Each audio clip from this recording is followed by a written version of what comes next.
In San Francisco's gleaming financial district, a talented account manager was about to face the most humiliating moment of their career. What started as a routine client presentation took a shocking turn when they came face to face with their boss's toxic leadership.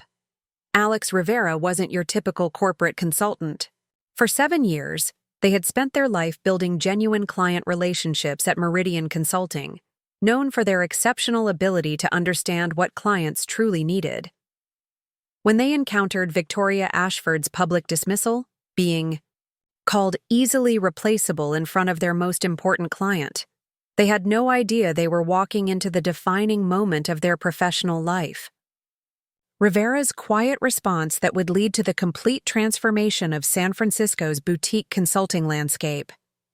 What began as workplace humiliation would become an entrepreneurial revolution.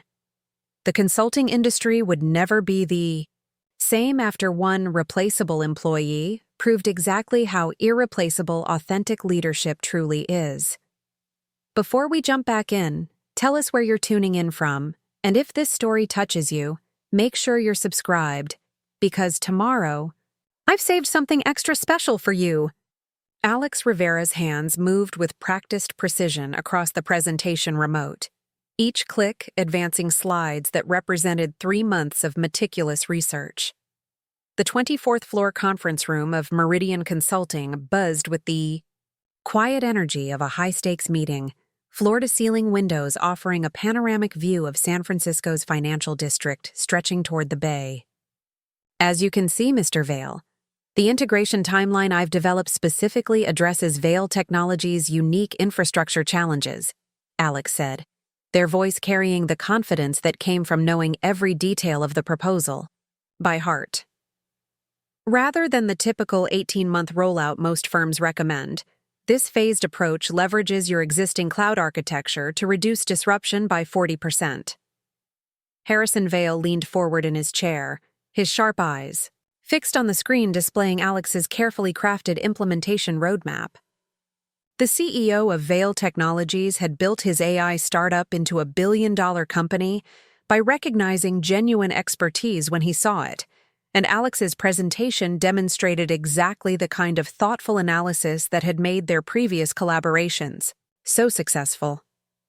The cost-benefit analysis here, Harrison gestured toward the screen. This accounts for our Q4 product launch timeline?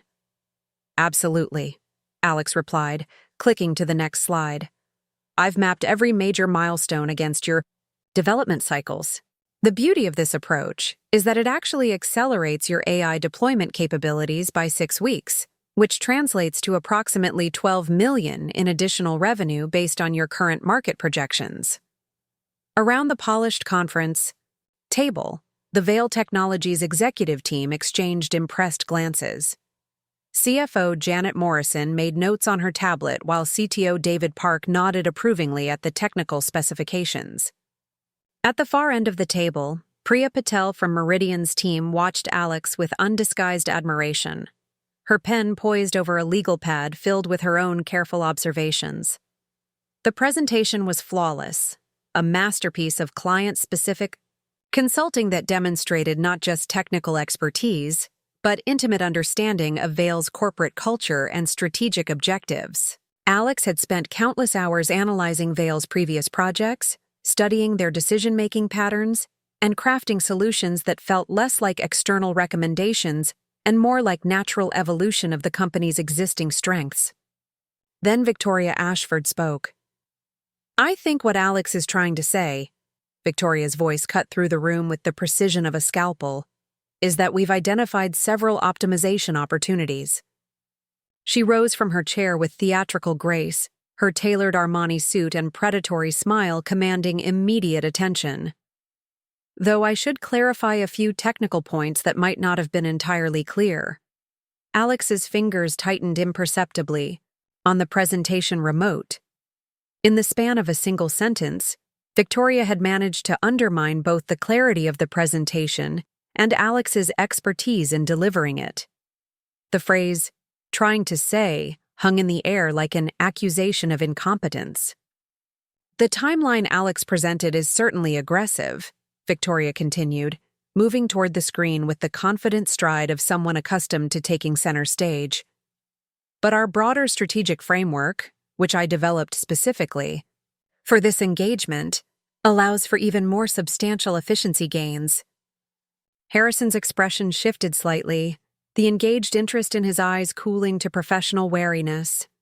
Alex recognized that look. It was the same expression Harrison wore when vendors tried to oversell him on solutions he didn't need. "Victoria," Alex said carefully, "perhaps I should clarify the implementation sequence." "The implementation sequence flows directly from our core methodology," Victoria interrupted, her tone carrying just enough edge to make it clear that further interruption would not be tolerated. "What we're really talking about here is a fundamental restructuring of your operational architecture using proprietary frameworks that Meridian has developed over the past 18 months. Alex felt something cold settle in their stomach. The proprietary frameworks Victoria referenced were concepts Alex had developed and presented in internal strategy sessions. The core methodology she claimed ownership of had emerged from Alex's analysis of client feedback patterns across their entire portfolio. Even the 18-month timeline, which Alex had specifically argued against, was being presented as Victoria's strategic insight. "Of course," Victoria continued, her smile never wavering. "This represents just one facet of the comprehensive transformation strategy we've designed. The real value lies in our ability to integrate these technical improvements with broader organizational change management." Priya shifted uncomfortably in her chair, her eyes darting between Alex and Victoria. Tom Mitchell, Meridian's senior financial analyst, studied his hands with the careful attention of someone who had learned when not to make eye contact during uncomfortable moments. Harrison's gaze moved between Victoria and Alex, his expression growing increasingly skeptical. "I'm sorry, but I'm a bit confused about the scope here. The proposal Alex sent over last week was quite specific about technical implementation. This sounds like you're describing something much broader." "Exactly right," Victoria said, her voice taking on the patronizing tone she reserved for what she considered teaching moments. "Alex has done excellent work on the technical components, really solid execution on the nuts and bolts. But strategy requires a more sophisticated perspective. The kind of big-picture thinking that comes from experience with enterprise-level transformations." The words hit Alex like physical blows. Solid execution on the nuts and bolts. As if 3 months of strategic analysis, market research, and customized solution development was merely competent manual labor. As if the insights that had impressed Harrison enough to fast-track this meeting were simple technical details any junior consultant could have produced. "Which brings me to an important point," Victoria continued, seemingly oblivious to the tension crackling through the room. "While Alex has been focused on the implementation details, the real strategic innovation here comes from our ability to think beyond conventional approaches. Anyone can develop a technical roadmap. The art lies in understanding how that roadmap serves broader business transformation objectives." Alex's vision narrowed to a single point of crystalline clarity. Victoria wasn't just taking credit for their work, she was actively diminishing it, reducing months of strategic thinking to mere technical competence while positioning herself as the source of genuine insight. "The bottom line," Victoria said, turning back toward Harrison with her most charming smile, "is that consultants like Alex are tremendously valuable for execution. But when you're talking about genuine strategic transformation, you need someone who can see the forest, not just the trees. The technical work, implementing systems, managing timelines, coordinating with your IT teams, that's all replaceable. Any competent consultant can handle those responsibilities." The word replaceable seemed to echo in the sudden silence of the conference room. Harrison's expression had gone completely neutral, the professional mask he wore when dealing with vendors who had fundamentally misunderstood his priorities. His eyes found Alex's across the table, and for a moment, something passed between them. Recognition, perhaps, or shared understanding of what had just occurred. "I see," Harrison said quietly, his tone carefully controlled. Well, this has certainly been illuminating. Alex forced their expression to remain professional, even as something fundamental shifted inside them. 7 years of building relationships, of late-night strategy sessions, of genuinely caring about client outcomes, all of it reduced to replaceable execution work by someone who had never maintained a client relationship longer than a quarterly review cycle. The meeting concluded with polite handshakes and promises to follow up, but Alex could see the disappointment in Harrison's eyes as he gathered his materials. The Vail Technologies team filed out with the subdued energy of executives who had just witnessed something deeply unprofessional, while Victoria chatted brightly about next steps as if nothing had happened. As the conference room emptied, Alex remained seated, staring at the presentation screen that still displayed their carefully crafted implementation timeline. Months of work, years of relationship building, all dismissed as replaceable technical execution by someone who couldn't distinguish between a server migration and a strategic partnership. Priya lingered by the door, her face a mixture of sympathy and outrage. Alex, It's fine, Alex said, their voice steady despite the storm building inside. Just another day at Meridian. But it wasn't fine. As Alex finally stood and began collecting their materials, they realized that something irreversible had just occurred. The careful, professional facade they had maintained through 7 years of Victoria's toxic leadership had developed cracks that could never be repaired. Victoria's voice drifted from the hallway as she discussed billing strategies with Tom Mitchell, completely oblivious to the damage she had just inflicted. She had no idea that her casual dismissal of Alex as replaceable had just set in motion a chain of events that would ultimately prove exactly how irreplaceable some people truly are. Alex walked toward their office with measured steps, their mind already beginning to process what had just happened with the strategic clarity that Victoria had so carelessly dismissed. 7 years of building Meridian's reputation through genuine client relationships. 7 years of watching Victoria take credit while providing nothing but interference. Perhaps it was time to discover just how replaceable they really were. Alex's office door closed with a soft click that seemed to echo in the sudden silence. The familiar space, modest by Meridian standards, but carefully arranged with personal touches that spoke to 7 years of dedication, felt different now. The framed client testimonials on the wall, the thank you notes from successful project completions, even the small succulent plant Harrison Vail had sent after Alex's spouse's funeral, all of it seemed to mock the word that kept reverberating through their mind, replaceable. The tremor in Alex's hands surprised them as they set down the presentation materials. 7 years of maintaining professional composure, of absorbing Victoria's condescension with diplomatic grace, and now a single word had cracked something fundamental. They sank into their chair, staring at the computer screen without seeing it, while the full weight of what had just occurred settled over them like a suffocating blanket. Replaceable. The word triggered a cascade of memories Alex had been carefully compartmentalizing for years. The presentation Victoria had delivered to the Morrison Group last spring, slides that contained Alex's analysis, Alex's recommendations, Alex's carefully crafted messaging, while Alex sat in the back row watching their work attributed to Victoria's strategic vision. The performance review where Victoria had noted Alex's competent execution while claiming credit for the client retention rate that Alex had single-handedly maintained through personal relationship building. Alex's fingers moved almost without conscious thought, opening their email and scrolling through years of client correspondence. The messages painted a picture that Victoria either couldn't see or chose to ignore. Clients who specifically requested Alex for new projects, who sent holiday cards addressed personally to Alex, who had offered condolences during the darkest period of Alex's life when everything else seemed to be falling apart. Alex, I wanted to reach out personally about Maria's diagnosis. I know this must be an incredibly difficult time, and I want you to know that Vail Technologies will do whatever we can to support you. Don't worry about our project timeline. Family comes first, always. Let me know if there's anything at all we can do. Harrison. Alex's vision blurred reading Harrison's email from 18 months ago, when the cancer diagnosis had turned their world upside down.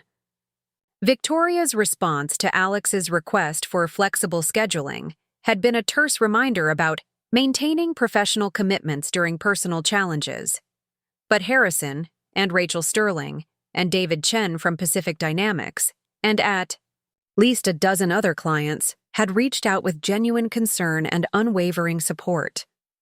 The computer screen displayed message after message of personal connection, professional respect, and authentic appreciation for Alex's work. These weren't transactional relationships with Meridian Consulting. They were personal bonds built through late-night strategy calls, through understanding each client's unique challenges, through caring about outcomes beyond billable hours. The implementation exceeded every expectation. Your understanding of our corporate culture made all the difference. I've worked with dozens of consultants over the years, but none have taken the time to truly understand what makes us tick the way you have. Rachel Sterling. I wanted to thank you personally for the extra time you spent with our junior developers. They're still talking about your presentation on Agile integration. It's clear you don't just see us as another contract. David. Chen? Alex's phone buzzed, interrupting the painful archaeology of their professional worth. Harrison Vale's name appeared on the screen, and Alex stared at it for 3 rings before answering. Harrison, Alex. Harrison's voice carried a weight that hadn't been present during the meeting. I wanted to call and check in. That presentation today. Well, let's just say it wasn't what I was expecting. Alex closed their eyes, feeling the careful professional walls they'd constructed beginning to crumble. I apologize for the confusion. Victoria's approach can be comprehensive. Alex. Harrison's tone was gentle but firm. I've been working with you for 3 years. I know your work, your thinking, your style. What happened in that room? Today wasn't about comprehensive strategy. It was about someone taking credit for your brilliance while treating you like support staff. The directness of Harrison's observation hit Alex like a physical blow. In 7 years at Meridian, no one, not even the colleagues Alex considered friends, had ever spoken so plainly about Victoria's behavior. The validation was overwhelming and terrifying in equal measure. I don't know what to say, Alex admitted, their voice barely above a whisper. You don't have to say anything right now, Harrison replied, but I want you to know something. When I requested Meridian for this engagement, I specifically asked for you. Not the firm, not Victoria's team. You. Because in 3 years of working together, you've never once treated Vale Technologies like just another contract. You've invested in understanding our vision, our people, our challenges in ways that go far beyond typical consulting relationships. Alex's throat tightened. Harrison, I appreciate... I'm not finished. Harrison's voice carried the quiet authority that had built his company from a garage startup to a billion-dollar enterprise. Maria's illness, the way you handled that transition while maintaining flawless project delivery, that showed me who you really are. The way you mentored our junior staff, the insights you provided during our strategy retreats, the personal investment you made in our success. None of that was replaceable, Alex. Not even close. The silence stretched between them, filled with 3 years of professional respect and personal connection that Victoria had casually dismissed in a single word. Alex stared at their reflection in the darkened computer screen, seeing someone they barely recognized, diminished, devalued, reduced to competent execution by someone who had never once built a genuine client relationship. I need to ask you something, Harrison continued, his voice careful but determined. Are you happy at Meridian? Because from where I'm sitting, it looks like you're being systemically undervalued by people who don't understand what they have. The question hung in the air like a challenge. Alex had spent 7 years believing that loyalty and hard work would eventually be recognized, that Victoria's dismissive behavior was just her personality quirk, that staying the course was the responsible choice. But sitting in their office, surrounded by evidence of genuine professional achievement that Victoria treated as disposable, Alex began to see their situation with devastating clarity. "I don't know," Alex said finally, the honesty surprising them. "I thought I was, but today changed something." "Listen," Harrison said. "I have a standing offer with 3 other consulting firms who've been trying to win our business. Good firms, with impressive credentials and competitive pricing. But I've turned them all down because working with you has been the best consulting experience I've ever had. The personal attention, the strategic insight, the genuine partnership, that's not something you find everywhere." Alex's mind raced through the implications of Harrison's words. If Harrison was fielding offers from other firms, how many other clients were doing the same? How many relationships that Alex had carefully cultivated over the years were being taken for granted by Victoria's leadership? "What I'm saying," Harrison continued, "is that if you ever decided to make a change, to start your own practice or join a firm that actually values what you bring to the table, you wouldn't be lacking for clients who believe in your work." The suggestion hit Alex like lightning, sudden, illuminating, and slightly terrifying. For 7 years, Alex had defined their professional identity through Meridian, accepting Victoria's narrative that the firm's reputation provided the platform for their success. But what if that narrative was backwards? What if Alex's relationships, Alex's insights, Alex's dedication were actually the foundation supporting Meridian's reputation in their client base? "Harrison, I can't ask you to—" "You're not asking me anything," Harrison interrupted. "I'm telling you what I see from the client side. You've built something valuable, Alex. Something that goes beyond any single firm or corporate structure. The question is whether you're going to let Victoria keep taking credit for your achievements, while treating you like an interchangeable part." After Harrison ended the call, Alex sat in the gathering dusk of their office, watching the city lights begin to twinkle beyond the windows. For the first time in 7 years, they allowed themselves to imagine a different future, one where their client relationships belonged to them, where their strategic insights were valued rather than dismissed, where the word replaceable would never again be used to describe their contributions. The performance review folder sat in Alex's desk drawer, a reminder of every time Victoria had minimized their achievements while claiming credit for their successes. But tonight, those documents felt less like evidence of professional inadequacy and more like documentation of systematic exploitation. Alex's phone buzzed with a text message. "Thinking about you after today's meeting. Coffee tomorrow if you want to talk? Priya." Even Priya, barely 2 years out of graduate school, had recognized the injustice of what had occurred. How many others had witnessed Victoria's toxic behavior and said nothing? How many talented people had left Meridian because they couldn't tolerate being diminished by someone who contributed nothing but interference to client relationships? As Alex finally prepared to leave the office, they realized that something fundamental had shifted. The careful loyalty they had maintained toward Meridian, the patient acceptance of Victoria's dismissive treatment, the assumption that staying the course was the responsible choice. All of it had been shattered by a single word that revealed the true nature of their professional situation.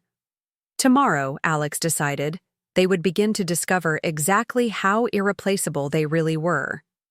The next morning found Alex staring at their reflection in the bathroom mirror, adjusting their tie with hands that betrayed none of the nervous energy churning beneath their professional exterior. Sleep had been elusive, filled with fragments of Victoria's dismissive voice and Harrison's unexpected validation.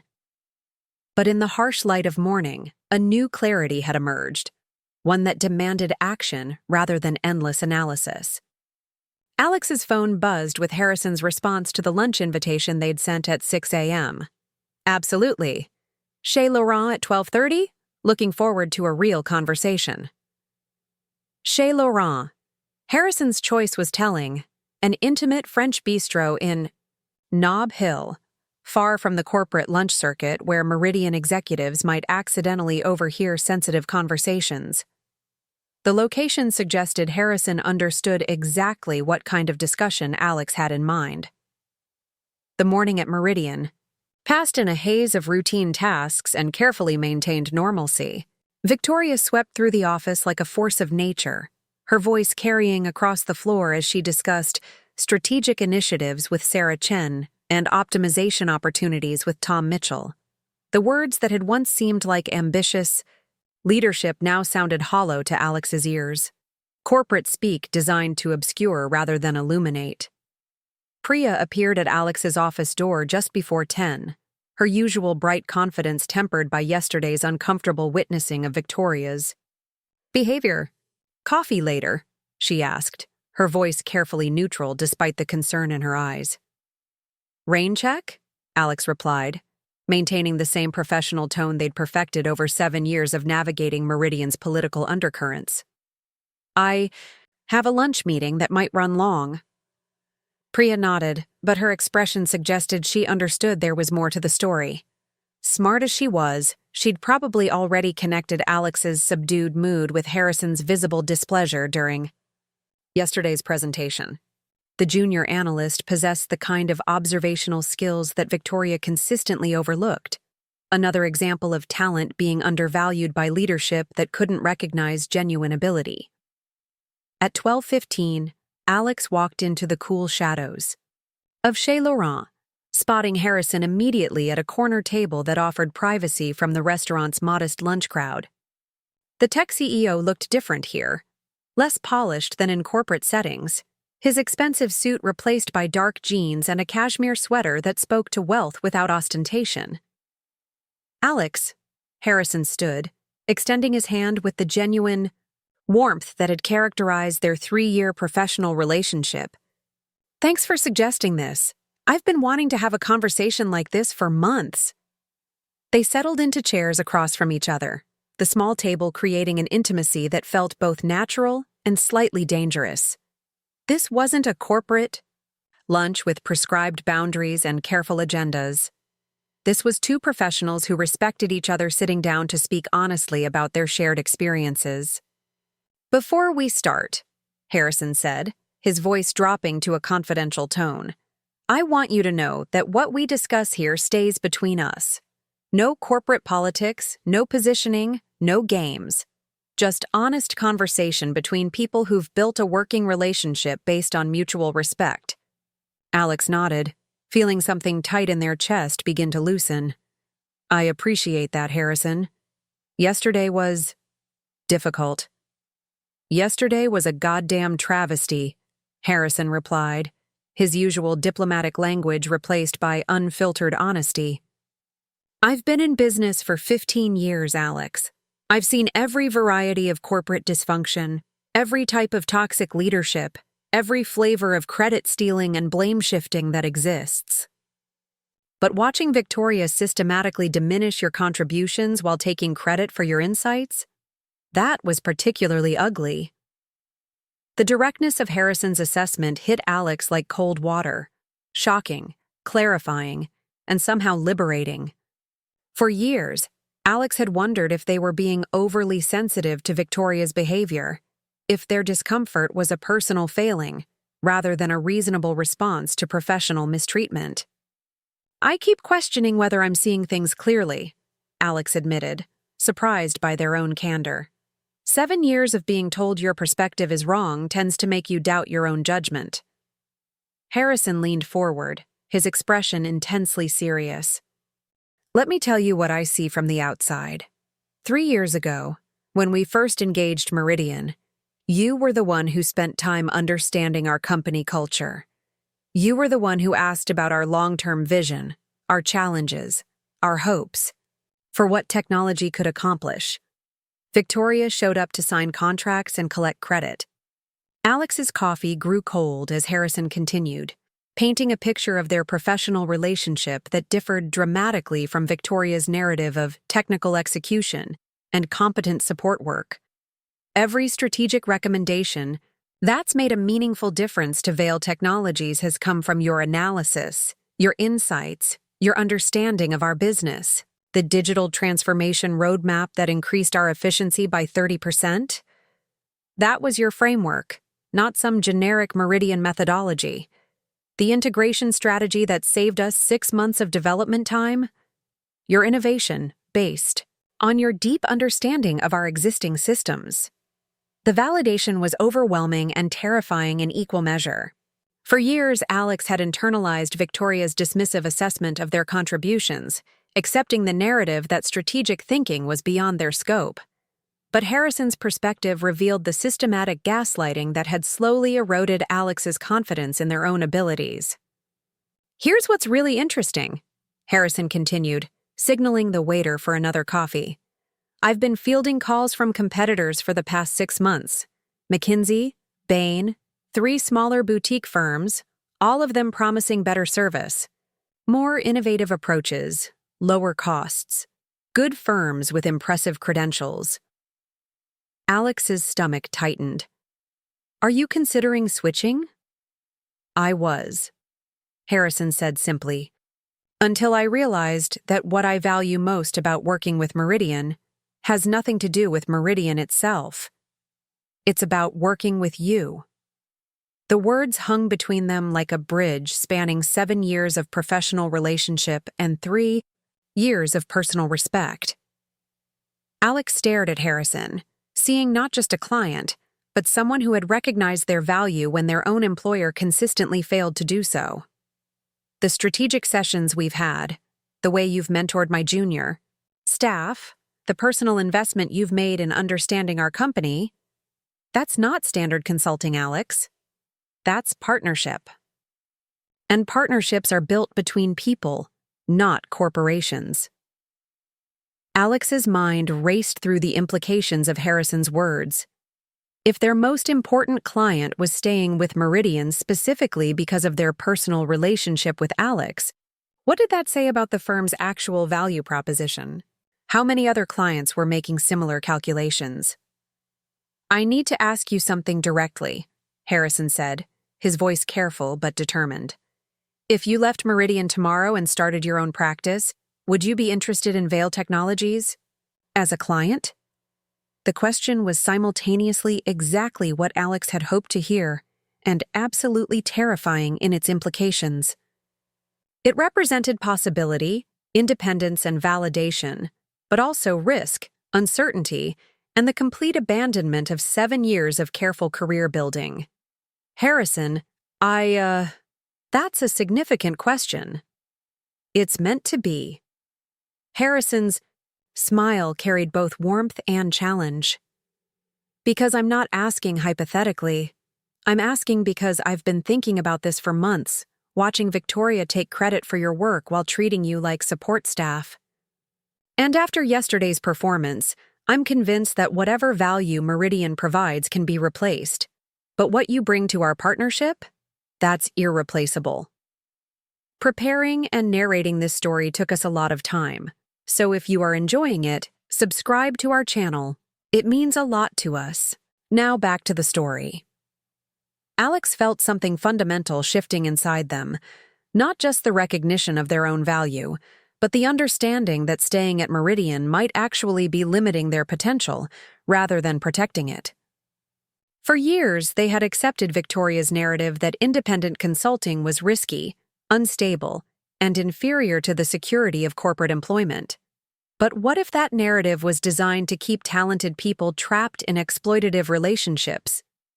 "The truth is," Harrison continued, "I've been waiting for you to realize what I've known for 3 years, that you're operating far below your potential in that environment. The insights you provide, the relationships you build, the genuine care you show for client outcomes. That's not something you learn in business school. That's who you are as a professional."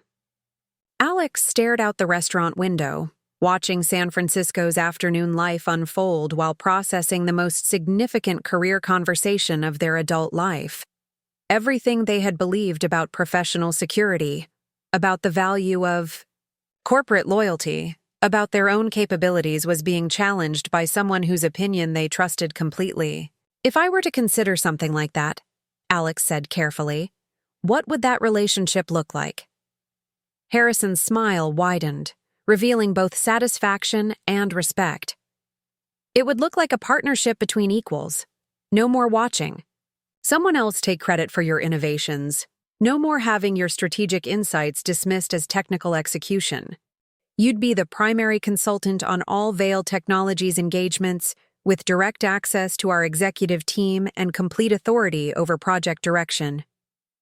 The picture Harrison painted was intoxicating: professional respect, creative autonomy, and financial independence rolled into a single opportunity.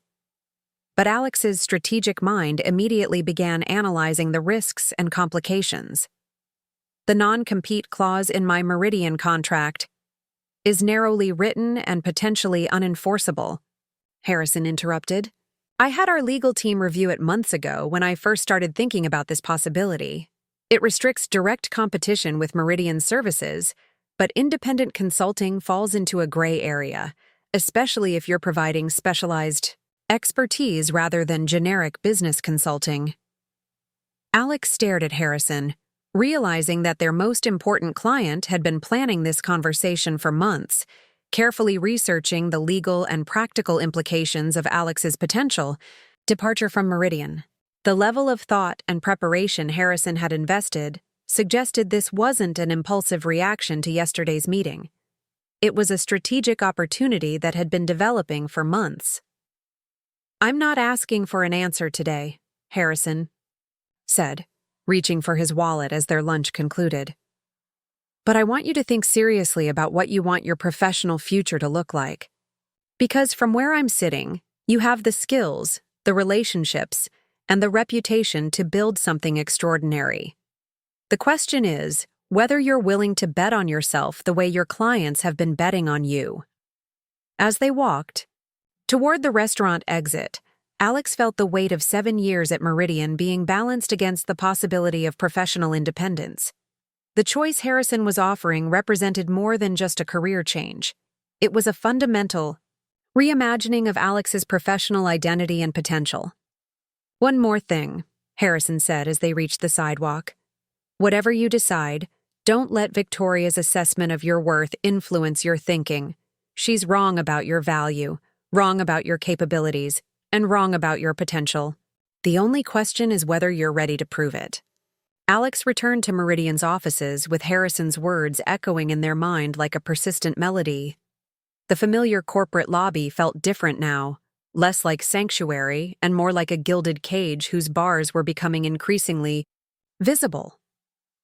The security guard's cheerful wave, the polished marble floors, the inspirational quotes etched in glass, all of it seemed designed to project an image of success that didn't quite match the reality of working under Victoria's toxic leadership.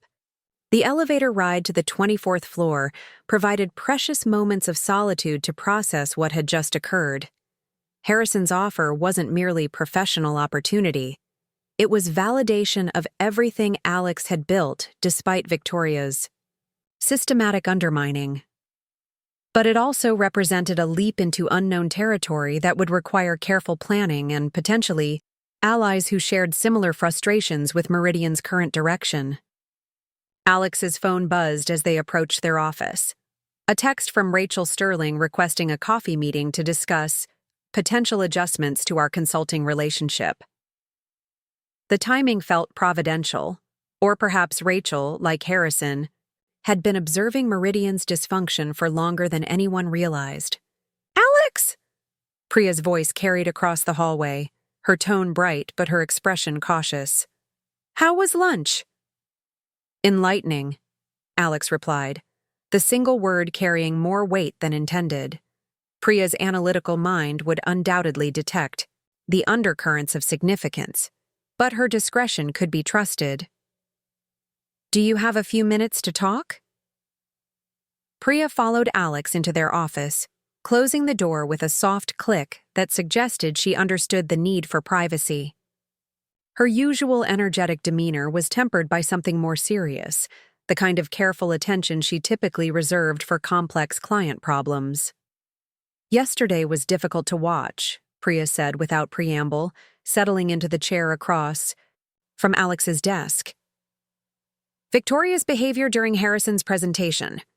It wasn't the first time I've seen her take credit for your work, but it was the most blatant. Alex studied their protégé's face, seeing both professional outrage and personal loyalty.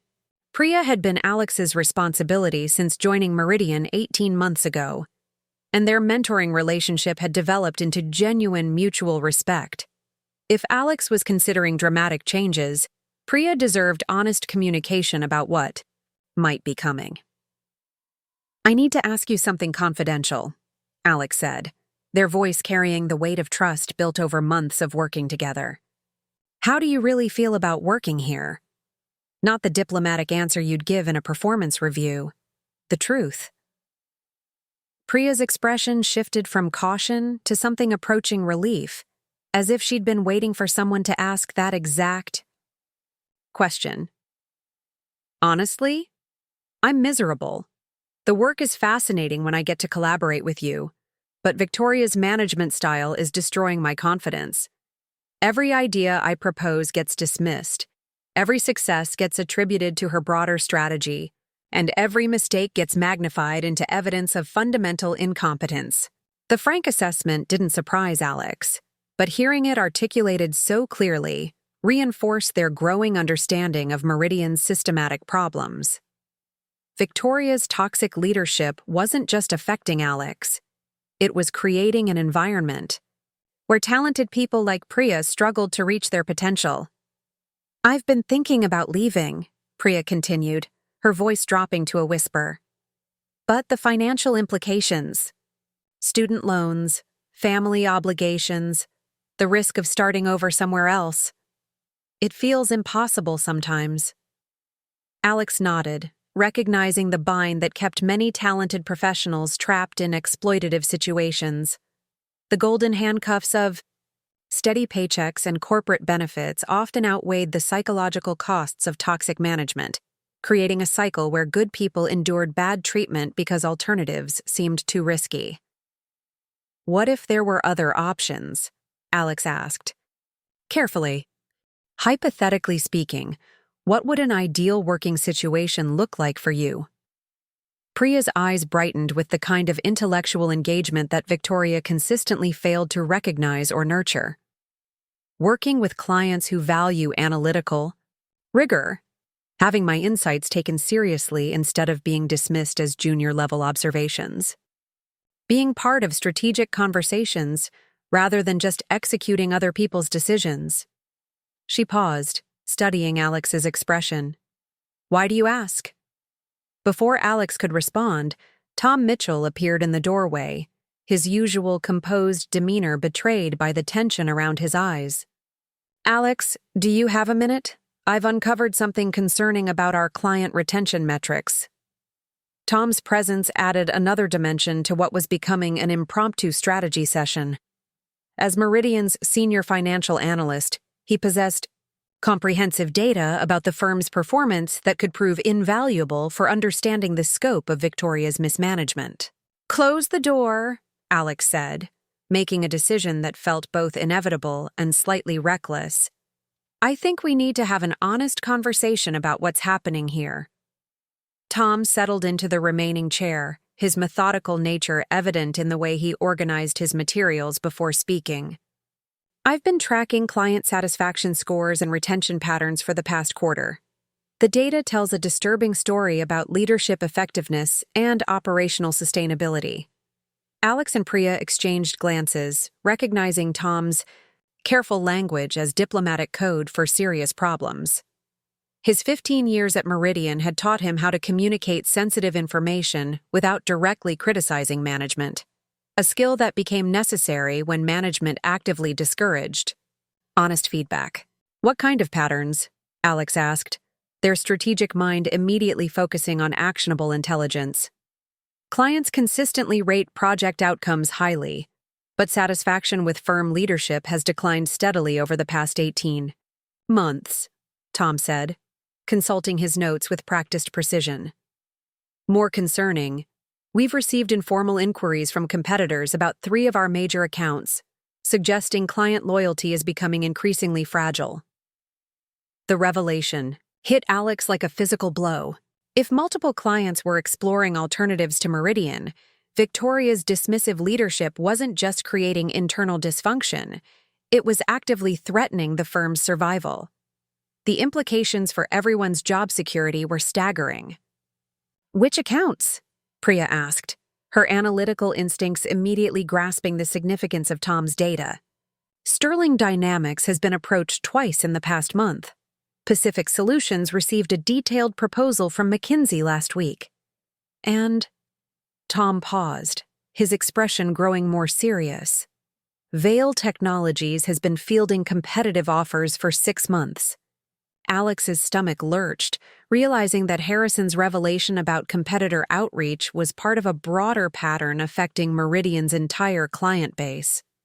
Victoria's toxic leadership wasn't just undermining individual relationships, it was systematically eroding the foundation of the firm's business model.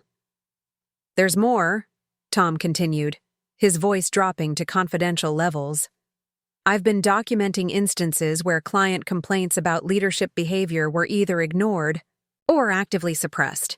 Victoria has created a culture where negative feedback is treated as disloyalty, rather than valuable intelligence about service quality."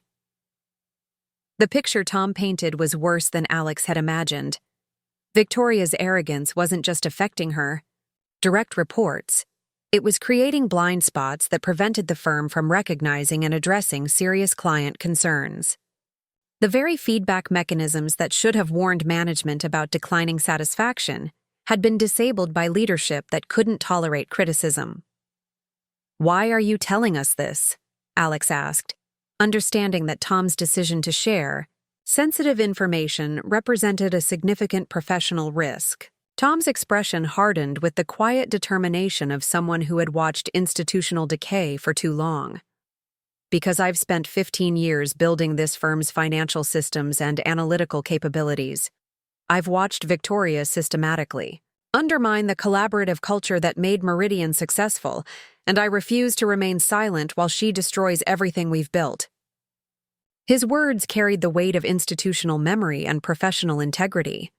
Tom had been present during Meridian's early growth, when the firm's reputation was built on genuine client partnerships rather than Victoria's aggressive self-promotion. His perspective provided crucial context for understanding how dramatically the firm's culture had deteriorated. "What would it take to fix this?" Priya asked, her question revealing both hope and skepticism about the possibility of positive change. "Leadership change," Tom replied without hesitation. "Victoria's management style is fundamentally incompatible with sustainable client relationships, but given her ownership stake and political connections, internal reform seems unlikely." The assessment was brutally honest and strategically accurate. Victoria's position as managing partner, combined with her Harvard MBA network and aggressive personality, made challenging her leadership from within nearly impossible. Anyone who threatened her authority would face systematic retaliation designed to protect her position at all costs. "So the real question," Alex said slowly, pieces of a larger puzzle beginning to align in their mind, "is whether talented people continue enabling this dysfunction by staying, or whether they have the courage to build something better." Tom and Priya both stared at Alex, recognizing the implications of their statement. This wasn't just analysis anymore. It was the beginning of a serious conversation about alternatives to accepting Meridian's toxic status quo. "Hypothetically," Tom said carefully, "if someone were to explore independent consulting, the current client dissatisfaction would create significant opportunities for providing superior service. Clients are actively seeking alternatives to firms that treat them as revenue sources rather than strategic partners." "And hypothetically," Priya added, her voice gaining confidence, "talented analysts who've been systematically undervalued might be interested in working for leadership that actually recognizes their contributions." Alex looked between their two colleagues, seeing not just frustration with current circumstances, but genuine excitement about the possibility of building something better. The conversation had evolved from individual grievance to collective opportunity. Three professionals who shared similar values discovering they might have the foundation for creating the kind of firm they wished they worked for. There would be significant risks, Alex said, their strategic mind immediately beginning to analyze the practical challenges of such an undertaking. Financial uncertainty, legal complications, the challenge of building infrastructure and client relationships from scratch. There would also be significant opportunities, Tom replied, his financial expertise adding crucial perspective. Lower overhead, higher profit margins, complete control over service quality and client relationships. The potential upside could be extraordinary. As their impromptu strategy session concluded, Alex realized that what had begun as individual frustration with Victoria's toxic leadership was evolving into something much more significant. Three professionals who valued integrity, collaboration, and genuine client service were discovering they shared a vision for what consulting could be when practiced ethically and sustainably. The foundation for something unprecedented was being laid, built not on corporate politics or aggressive self-promotion, but on the simple, radical idea that talented people deserved to work in environments that valued their contributions and treated clients as genuine partners rather than revenue opportunities. The decision to meet off-site came naturally to all three of them.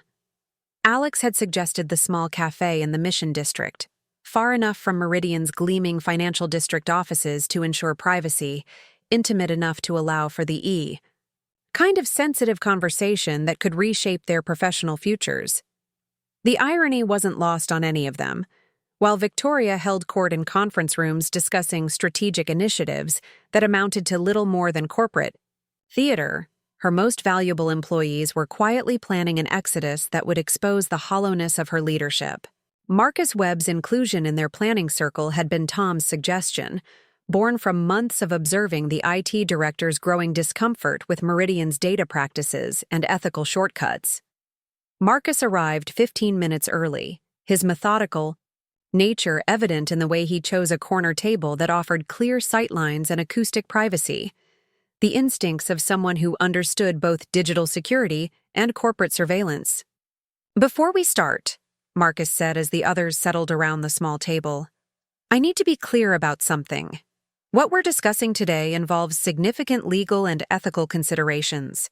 If we're going to explore this seriously, we need to ensure everything we do is completely above board." Alex appreciated Marcus's caution, recognizing the voice of someone who had watched Victoria's loose interpretation of professional boundaries with growing alarm. His background as a former startup CTO brought both technical expertise and entrepreneurial experience that could prove invaluable for understanding the practical challenges of building an independent practice. "That's exactly why we need you." "Here," Alex replied, pulling out a legal pad covered with notes from their previous evening's research.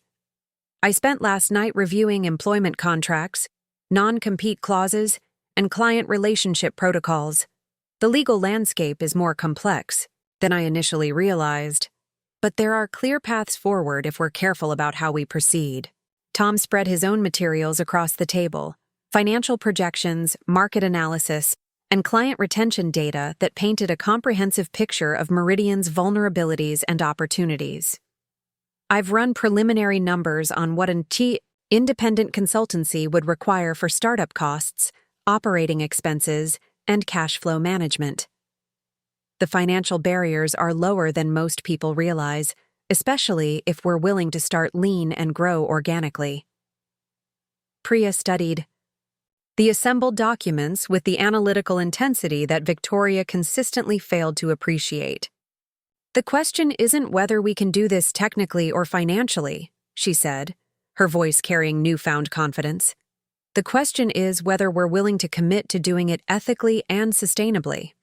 The conversation that followed revealed months of accumulated frustration and carefully observed dysfunction that none of them had previously discussed openly.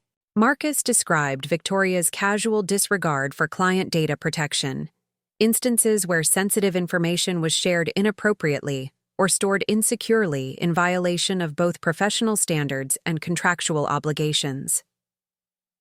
"I've been documenting these incidents for 8 months," Marcus said, his quiet voice carrying the weight of professional conscience. "Not to build a case against anyone, but because I refuse to be complicit in practices that could harm our clients or expose them to unnecessary risks."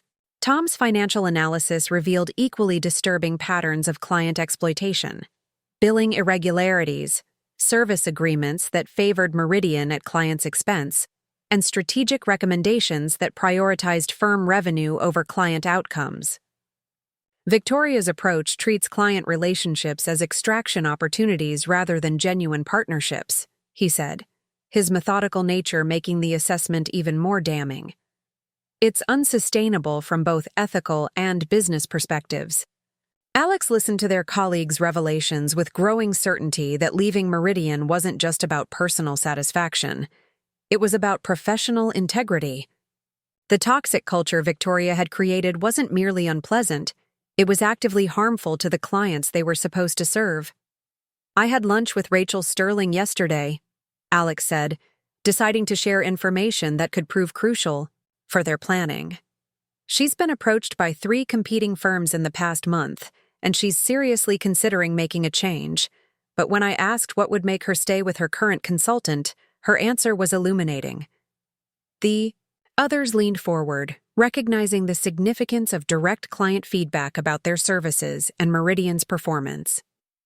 "She said the technical work and strategic insights have been exceptional, but the firm's management approach makes her question whether the relationship is sustainable long-term." She specifically mentioned feeling like her concerns about Victoria's behavior were being dismissed or minimized. Marcus nodded grimly. "That aligns with data I've been seeing in our client communication systems. Complaint escalation has increased 40% over the past year, but resolution rates have actually declined. Victoria's leadership team is either ignoring client concerns or responding in ways that make the problems worse." The pattern was becoming clear. Meridian's client relationships were maintained despite Victoria's leadership, not because of it.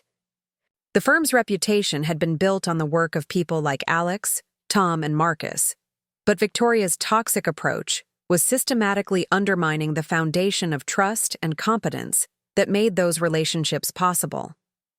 "Here's what I'm thinking," Alex said, pulling out a fresh legal pad and beginning to sketch the framework for what would become their business plan. "We start with a small, focused practice built around the principles Victoria consistently violates: genuine client partnership, ethical business practices, and collaborative team culture." The vision that emerged over the following 2 hours was both ambitious and carefully grounded in practical reality. Rivera Consulting Solutions would begin as a boutique firm specializing in digital transformation and strategic planning, with a client base built through existing relationships and referrals rather than aggressive business development. Tom's financial projections showed they could operate profitably with just 3 major clients, assuming they maintained the kinds of relationships Alex had already established. "The beauty of starting lean is that our overhead costs are minimal, while our expertise commands premium pricing," he explained, his spreadsheets revealing the economic logic of independent consulting. Marcus outlined the technical infrastructure they would need: secure communication systems, data protection, protocols, and client management platforms that would exceed industry standards rather than merely meeting minimum requirements. "If we're going to differentiate ourselves based on ethical practices and service quality, our technical capabilities need to reflect those values from day one." Priya's role evolved naturally as they discussed implementation strategy. Her analytical skills and client-facing experience made her ideal for supporting business development and project management, while her genuine enthusiasm for ethical consulting practices aligned perfectly with their emerging organizational culture. "The timeline is crucial," Alex said, beginning to map out the sequence of decisions and actions that would transform their theoretical discussion into practical reality. "We need to complete legal research, establish business infrastructure, and secure initial client commitments before making any irreversible moves. Marcus volunteered to research data migration protocols that would ensure clean separation from Meridian systems without compromising client confidentiality or violating contractual obligations. His technical expertise and ethical standards made him the natural choice for managing the complex process of establishing independent operations while maintaining professional integrity. Tom's financial planning revealed they would need approximately 6 months of operating capital to achieve sustainable cash flow, assuming conservative client acquisition rates and careful expense management. The risk is manageable if we're disciplined about growth and realistic about timeline, he explained, his analysis providing the foundation for informed decision-making. Alex found themselves thinking about Harrison's offer with new clarity. What had initially seemed like an impossible leap into uncertainty now appeared as a carefully planned transition to professional independence built on solid relationships and ethical practices. "There's something else we need to consider," Priya said, her voice carrying the weight of personal investment in their emerging plan. Victoria's response when she realizes what's happening. She's not going to accept losing her most productive team members gracefully. The observation sobered their planning discussion, forcing them to confront the reality that their departure would likely trigger aggressive retaliation from someone who viewed employee loyalty as personal property rather than earned respect. Marcus's expression darkened as he considered the implications of Victoria's vindictive nature, combined with her access to client information and corporate resources. "We need to be prepared for legal challenges, client interference, and public relations attacks designed to damage our professional reputations."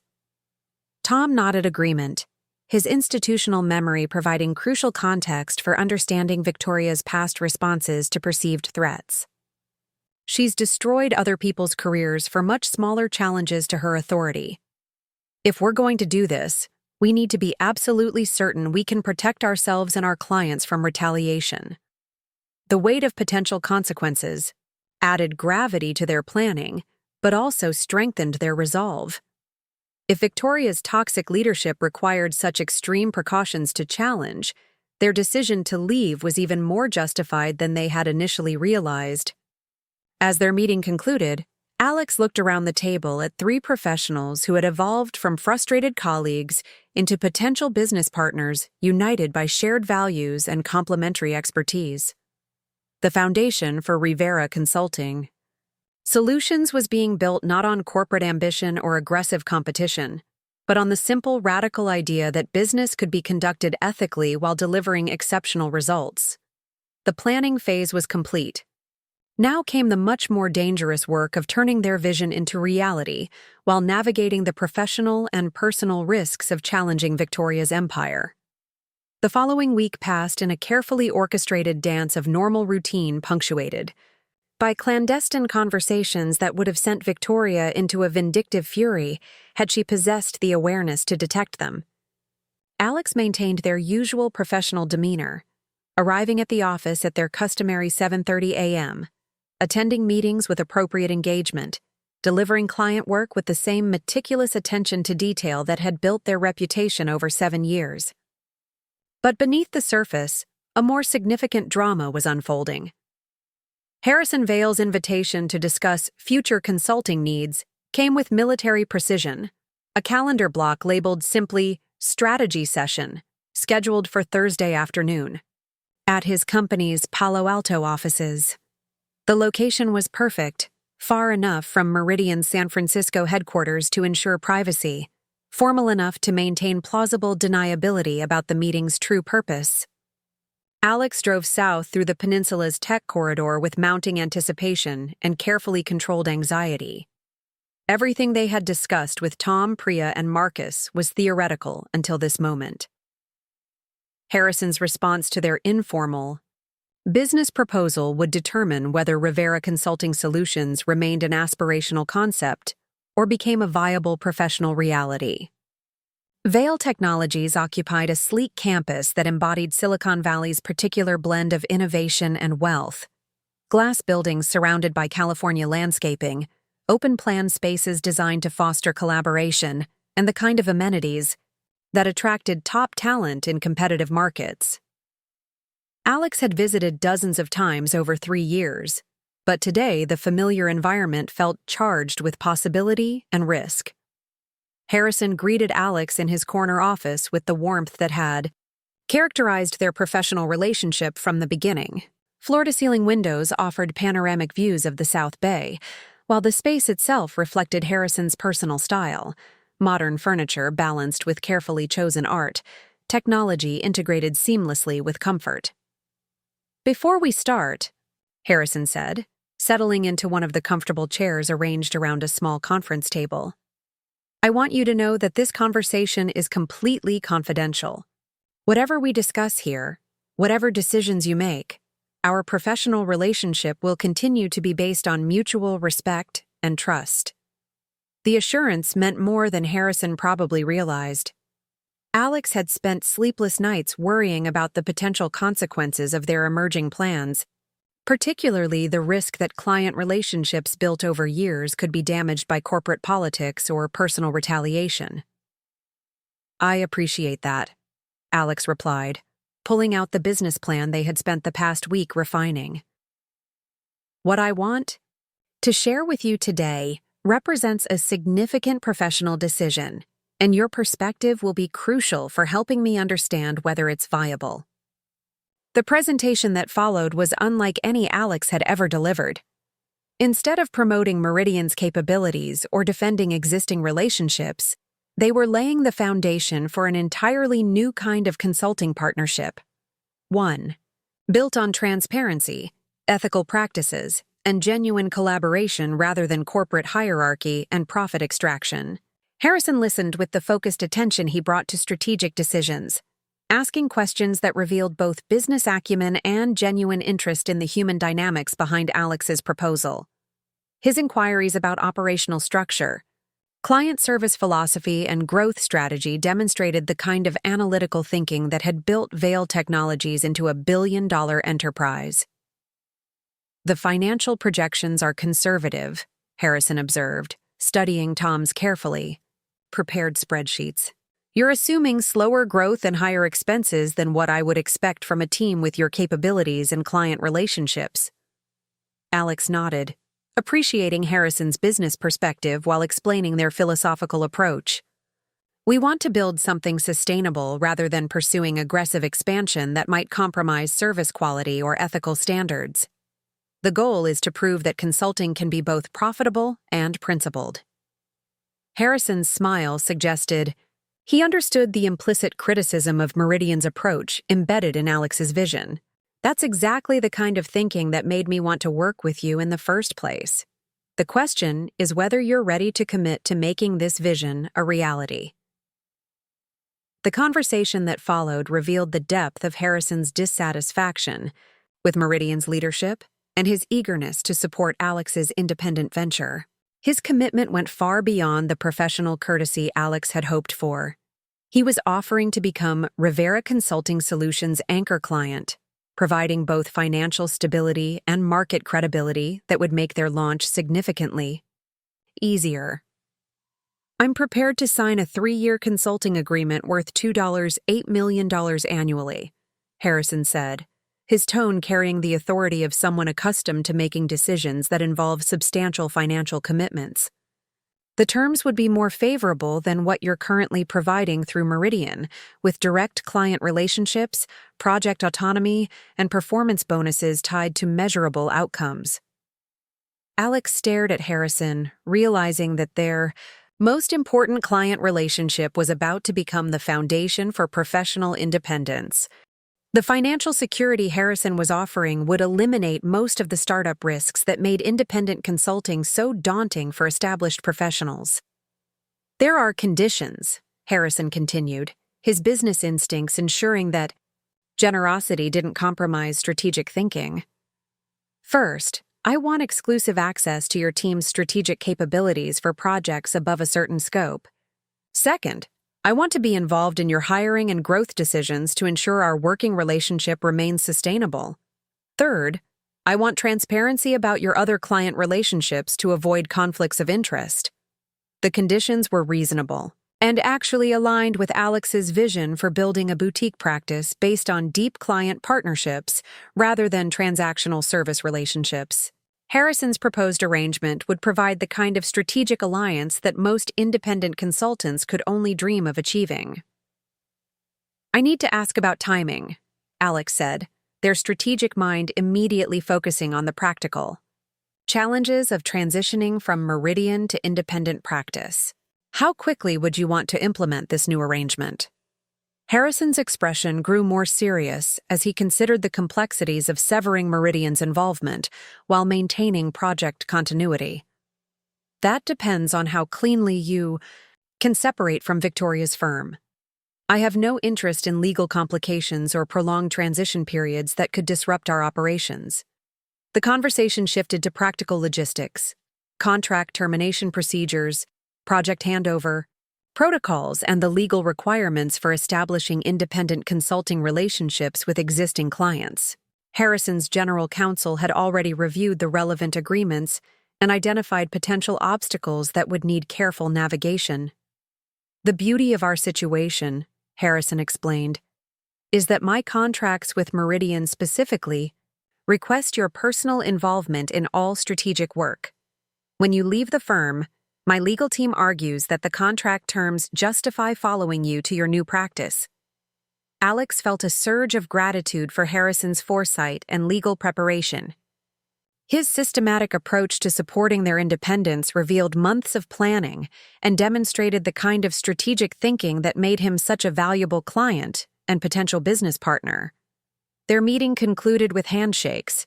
That felt more like the beginning of a business partnership than the continuation of a client relationship. Harrison's commitment provided the foundation Alex needed to approach other clients with confidence, knowing that Rivera Consulting Solutions would launch with substantial financial backing and proven market credibility. The drive back to Sands. Francisco provided time to process what had just occurred. Harrison's support transformed their speculative business plan into imminent professional reality, but it also increased the stakes dramatically. They were no longer exploring theoretical alternatives to Meridian. They were committing to a course of action that would fundamentally reshape their career and challenge Victoria's leadership in the most direct way possible. Friday morning brought a text message from Rachel Sterling requesting an urgent meeting to discuss strategic consulting needs and vendor relationship evaluation. The timing felt providential, though Alex suspected that word of their conversation with Harrison had somehow reached Rachel through the interconnected networks that characterize Silicon Valley's business community.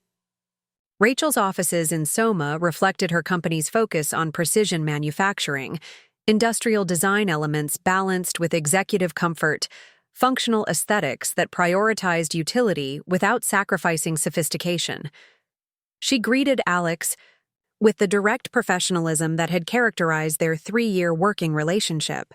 But her expression carried an urgency that suggested more than routine business discussion. "I'll be direct," Rachel said as they settled in her conference room overlooking the city's skyline.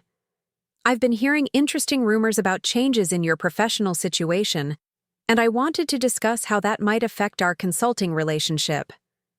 Alex realized that maintaining secrecy about their plans was becoming increasingly difficult as word spread through their client network. Rachel's direct approach suggested she had received specific information about Harrison's commitment to Rivera Consulting Solutions. "What kind of rumors?" Alex asked, choosing to let Rachel reveal what she knew rather than volunteering potentially sensitive information. Rachel's smile carried both amusement and respect for Alex's discretion. "The kind that suggest Victoria Ashford is about to learn some expensive lessons about the value of treating talented people with respect. The kind that suggest certain clients might have opportunities to work with their preferred consultants without dealing with Meridian's management dysfunction." The conversation that followed revealed Rachel's own growing frustration with Victoria's leadership and her interest in exploring alternatives that would provide superior service without corporate politics. Her assessment of Meridian's declining performance aligned perfectly with Tom's internal data and Marcus's observations about client satisfaction trends. Sterling Dynamics needs consulting partners who understand our business, respect our culture, and deliver results without drama, Rachel explained, her tone carrying the authority of someone who had built her manufacturing company through careful relationship management. If you're considering independent practice, I want to be among your first clients.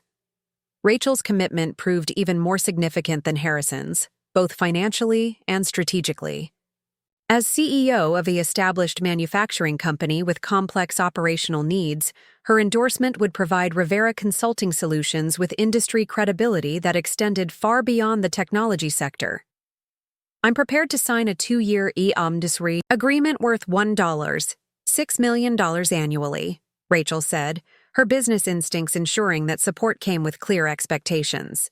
The terms would include exclusive access to your strategic planning capabilities and performance metrics tied to measurable improvements in our operational efficiency. Alex left Rachel's offices with the realization that Rivera Consulting Solutions had evolved from theoretical possibility to inevitable reality. 2 major clients representing nearly $5 million in annual revenue had committed to supporting their independent practice, providing the financial foundation and market credibility needed to launch successfully. The weekend provided time to integrate these developments with the broader planning process. Phone calls with Tom revealed his excitement about the financial stability their client commitments would provide, while Marcus expressed relief that their transition could proceed with legal clarity and ethical integrity intact. Priya's response combined professional enthusiasm with personal gratitude. "This means I can leave Meridian without worrying about finding another position," she said, her voice carrying the weight of student loans and family financial obligations that made career changes particularly risky for young professionals.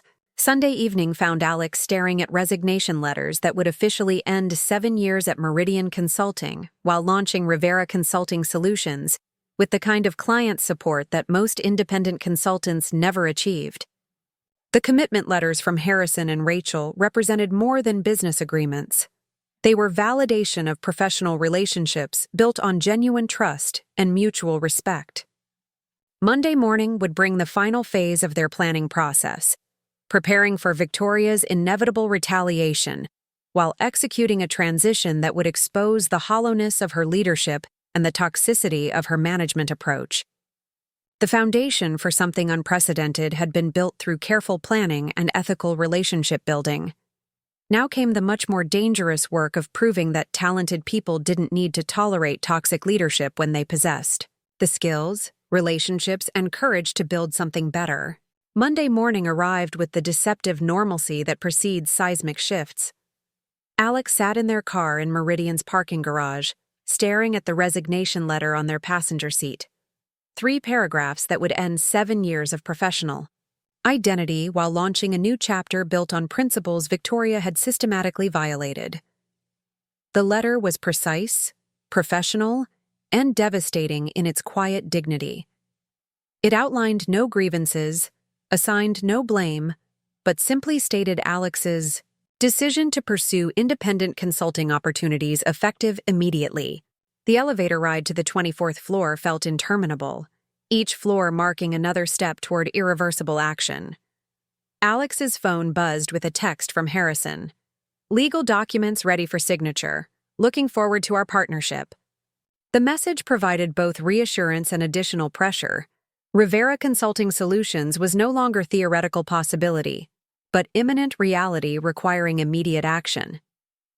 Victoria's voice carried across the office floor as Alex approached their desk, her tone sharp with the particular irritation she reserved for Monday morning staff meetings. "I need everyone in conference room A in 10 minutes. We have strategic initiatives to discuss that will require total team commitment." The irony wasn't lost on Alex. Victoria was demanding total commitment from employees she consistently undervalued, while Alex prepared to demonstrate exactly how expendable her leadership really was. The strategic initiatives Victoria referenced were likely another round of cost-cutting measures and productivity demands designed to compensate for the client relationships her toxic management was steadily eroding. Alex used the 10 minutes to secure personal files, clear their computer of sensitive materials, and arrange the resignation letter prominently on their desk, where Victoria would find it within hours of the announcement. Everything had been planned, with military precision. Tom had verified that Friday's payroll included all outstanding compensation. Marcus had ensured clean data separation protocols, and Priya had prepared her own departure to minimize operational disruption. The staff meeting unfolded with Victoria's typical combination of corporate buzzwords and thinly veiled threats. She discussed optimization opportunities and enhanced performance metrics, while scanning the assembled team with the predatory attention of someone who viewed employee concerns as obstacles to profit maximization. Her presentation revealed a fundamental disconnect from the reality of client satisfaction and staff morale that would make the afternoon's revelations even more shocking. "I want to be clear about expectations," Victoria said, her voice carrying the authority she wielded, like a weapon rather than earned through competence. "Client demands are increasing, competition is intensifying, and we need every team member operating at peak performance. Anyone who isn't committed to excellence should consider whether Meridian is the right fit for their career aspirations." Alex exchanged glances with Tom and Priya, recognizing Victoria's words as the perfect setup for what was about to unfold. Her challenge to anyone not committed to excellence would be answered definitively within hours, though not in the way she expected.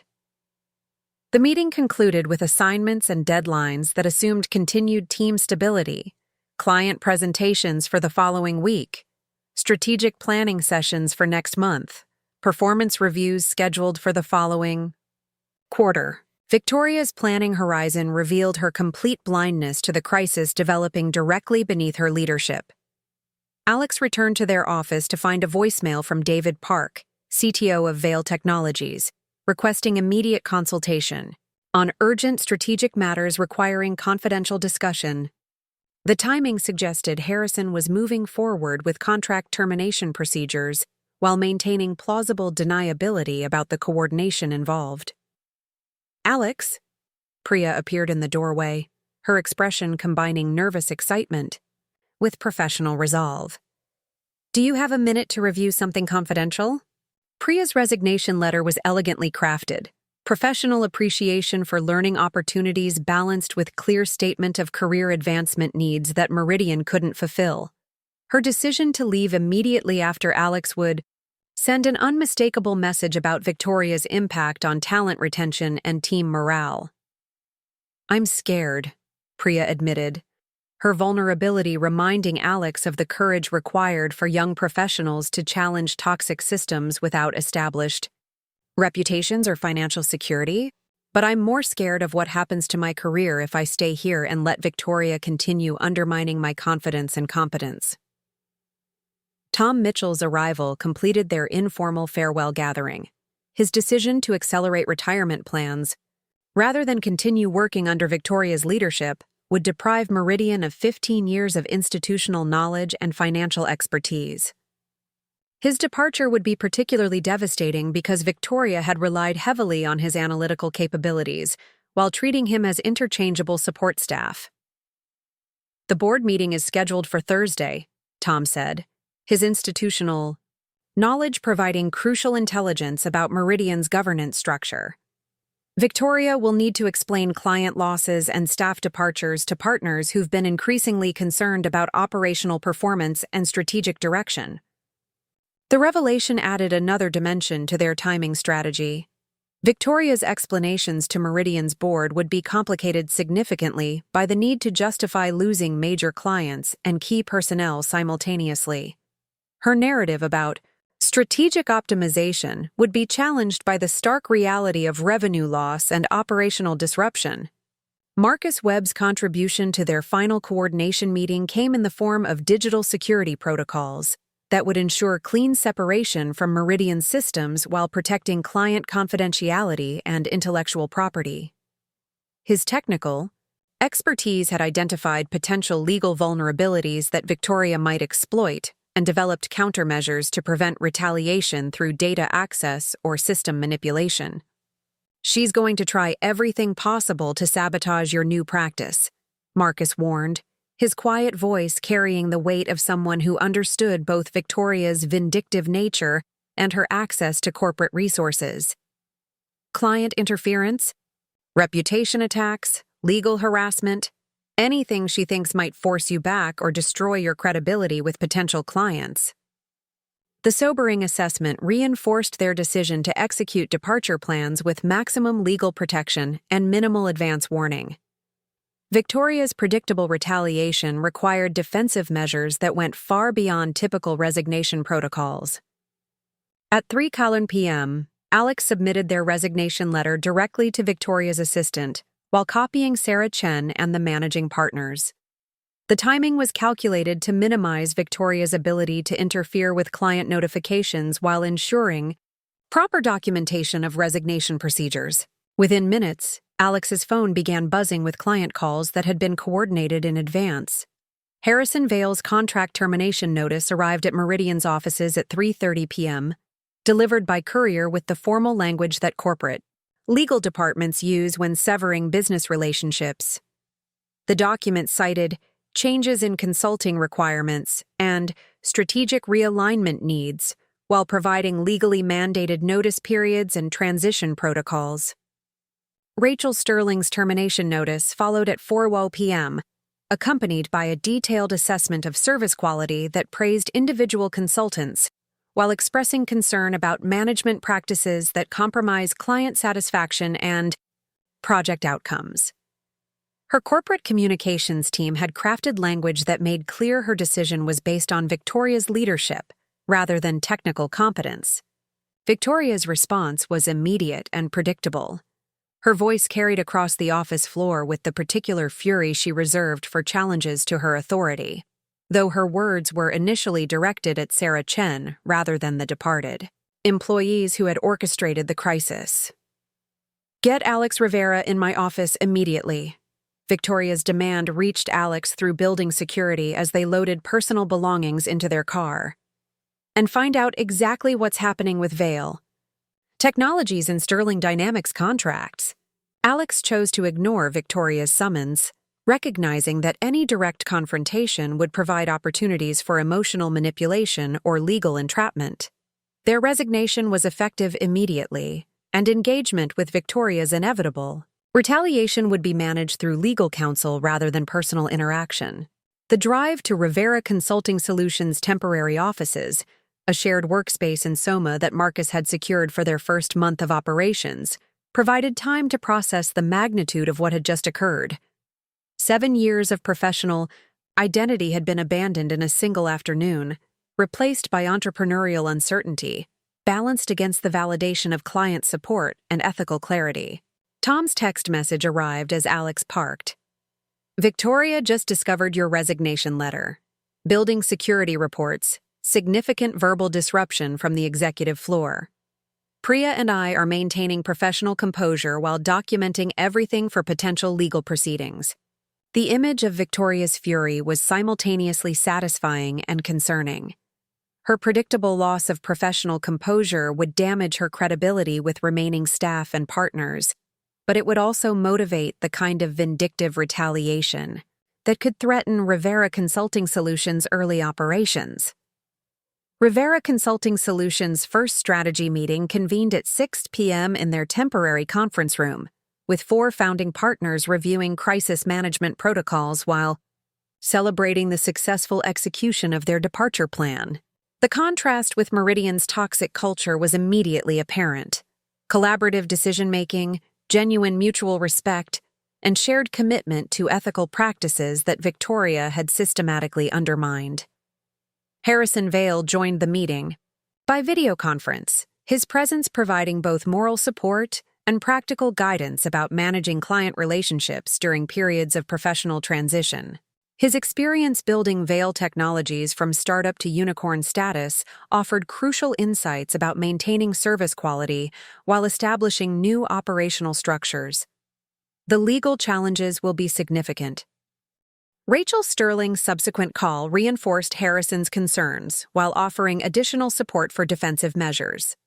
Her manufacturing company's legal team had reviewed Meridian's standard contracts and identified potential vulnerabilities that Victoria might exploit in pursuit of punitive action. "We're prepared to provide legal support and testimony about service quality issues," Rachel said, her commitment extending beyond business partnership to personal investment in their success.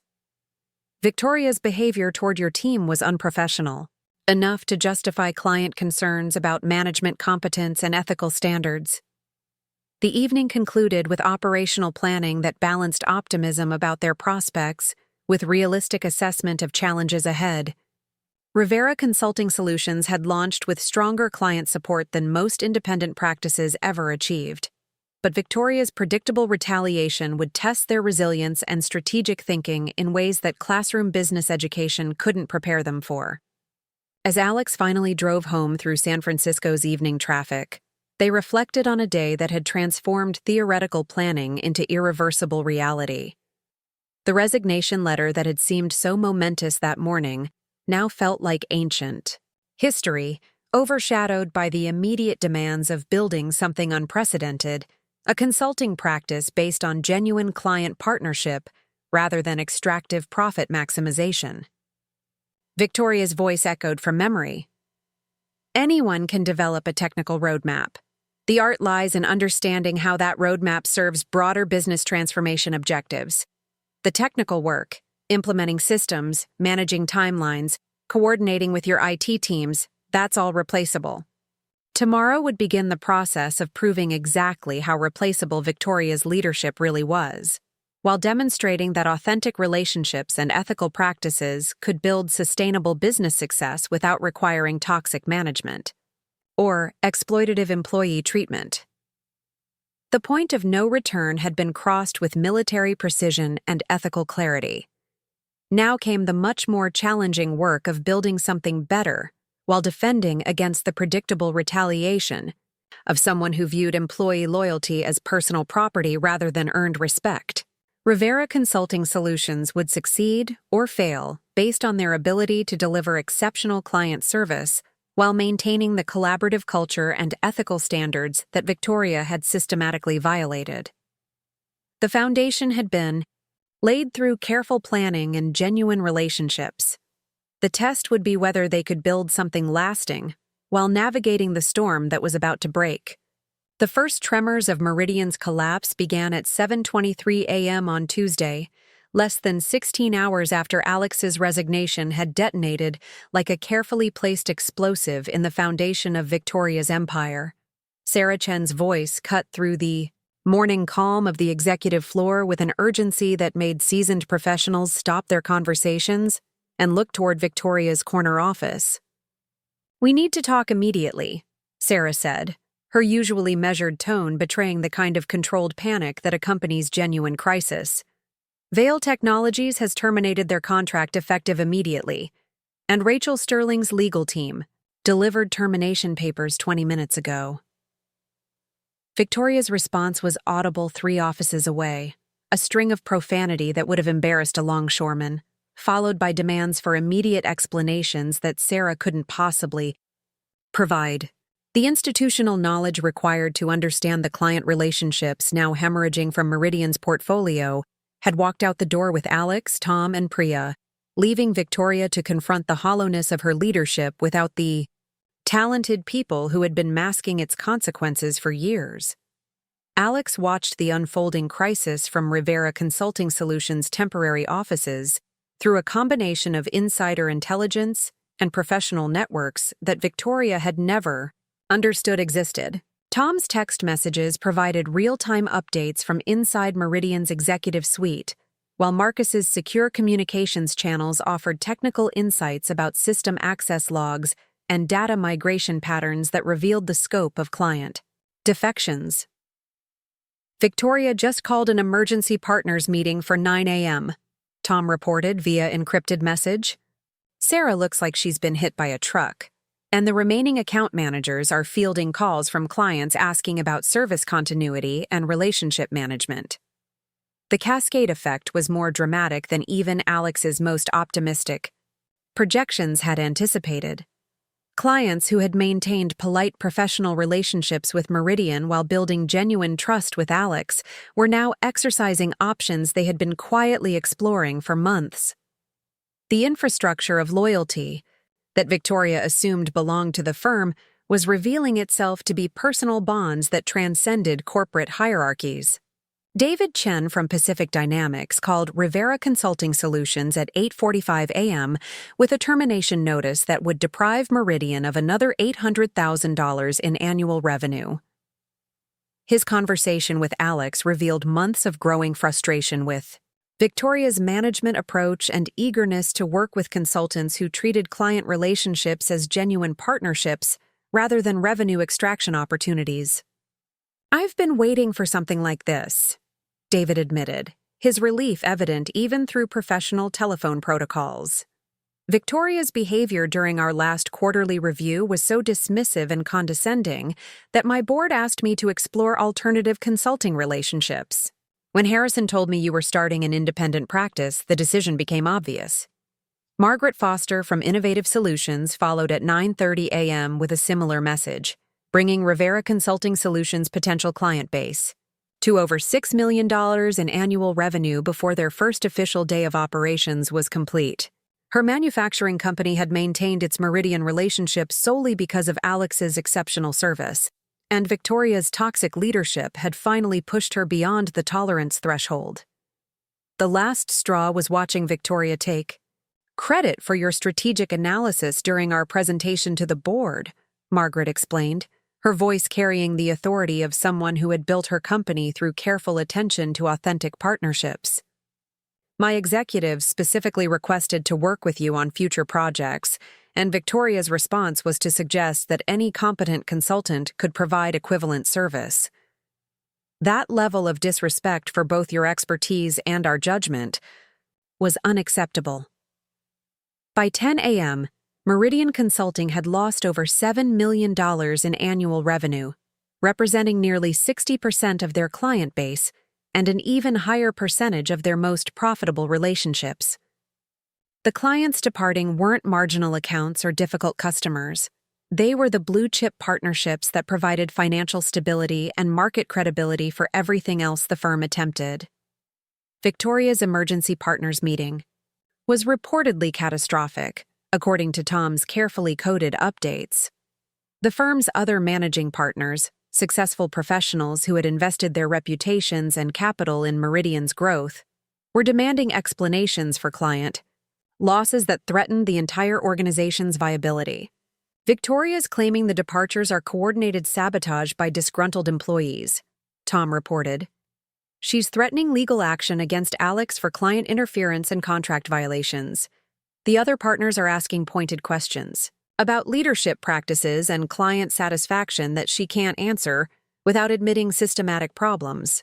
Alex shared Tom's intelligence with Rivera Consulting Solutions' legal counsel, an employment attorney recommended by Harrison Vale who specialized in cases involving client relationships and professional transitions. The lawyer's assessment was reassuring.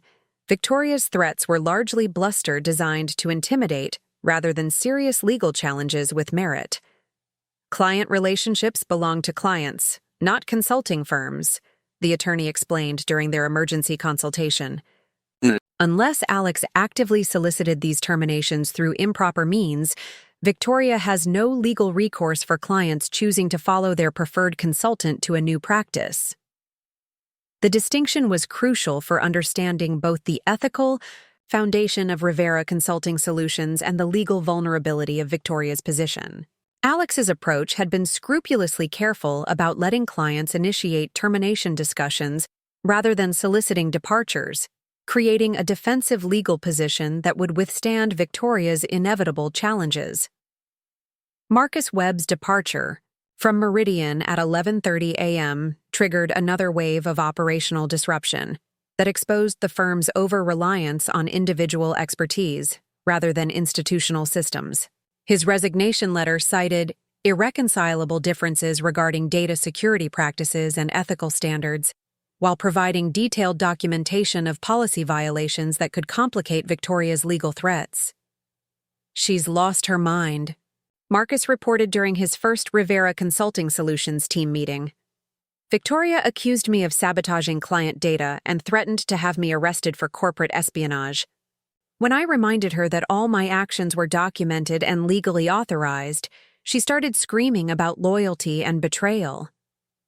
Marcus's technical expertise would prove invaluable for Rivera Consulting Solutions infrastructure development, but his departure also provided crucial intelligence. "You think you're clever," Victoria said, her voice carrying the particular venom she reserved for challenges to her authority. "Stealing my clients, poisoning my staff against me, destroying everything I've built. But you've made a serious mistake if you think you can compete with Meridian's resources and reputation." Alex maintained professional composure despite the personal nature of Victoria's attack, recognizing that any emotional response would provide ammunition for future legal or reputational challenges. The confrontation was taking place in their office conference room, with Marcus and Tom present as witnesses to ensure accurate documentation of Victoria's statements. "Our clients made independent decisions about their consulting relationships," Alex replied, their voice steady despite the adrenaline coursing through their system. "Rivera Consulting Solutions provides services that align with their needs and values. That's not theft. It's competitive business practice." Victoria's expression revealed the fury of someone discovering that employees she had systematically undervalued possessed enough professional credibility to challenge her empire directly.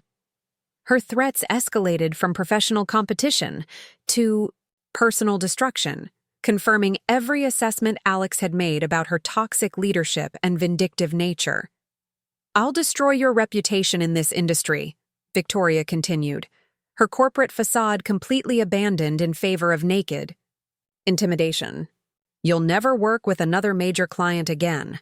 I'll make sure everyone knows you're nothing but a disloyal employee who stabbed the company that made your career possible."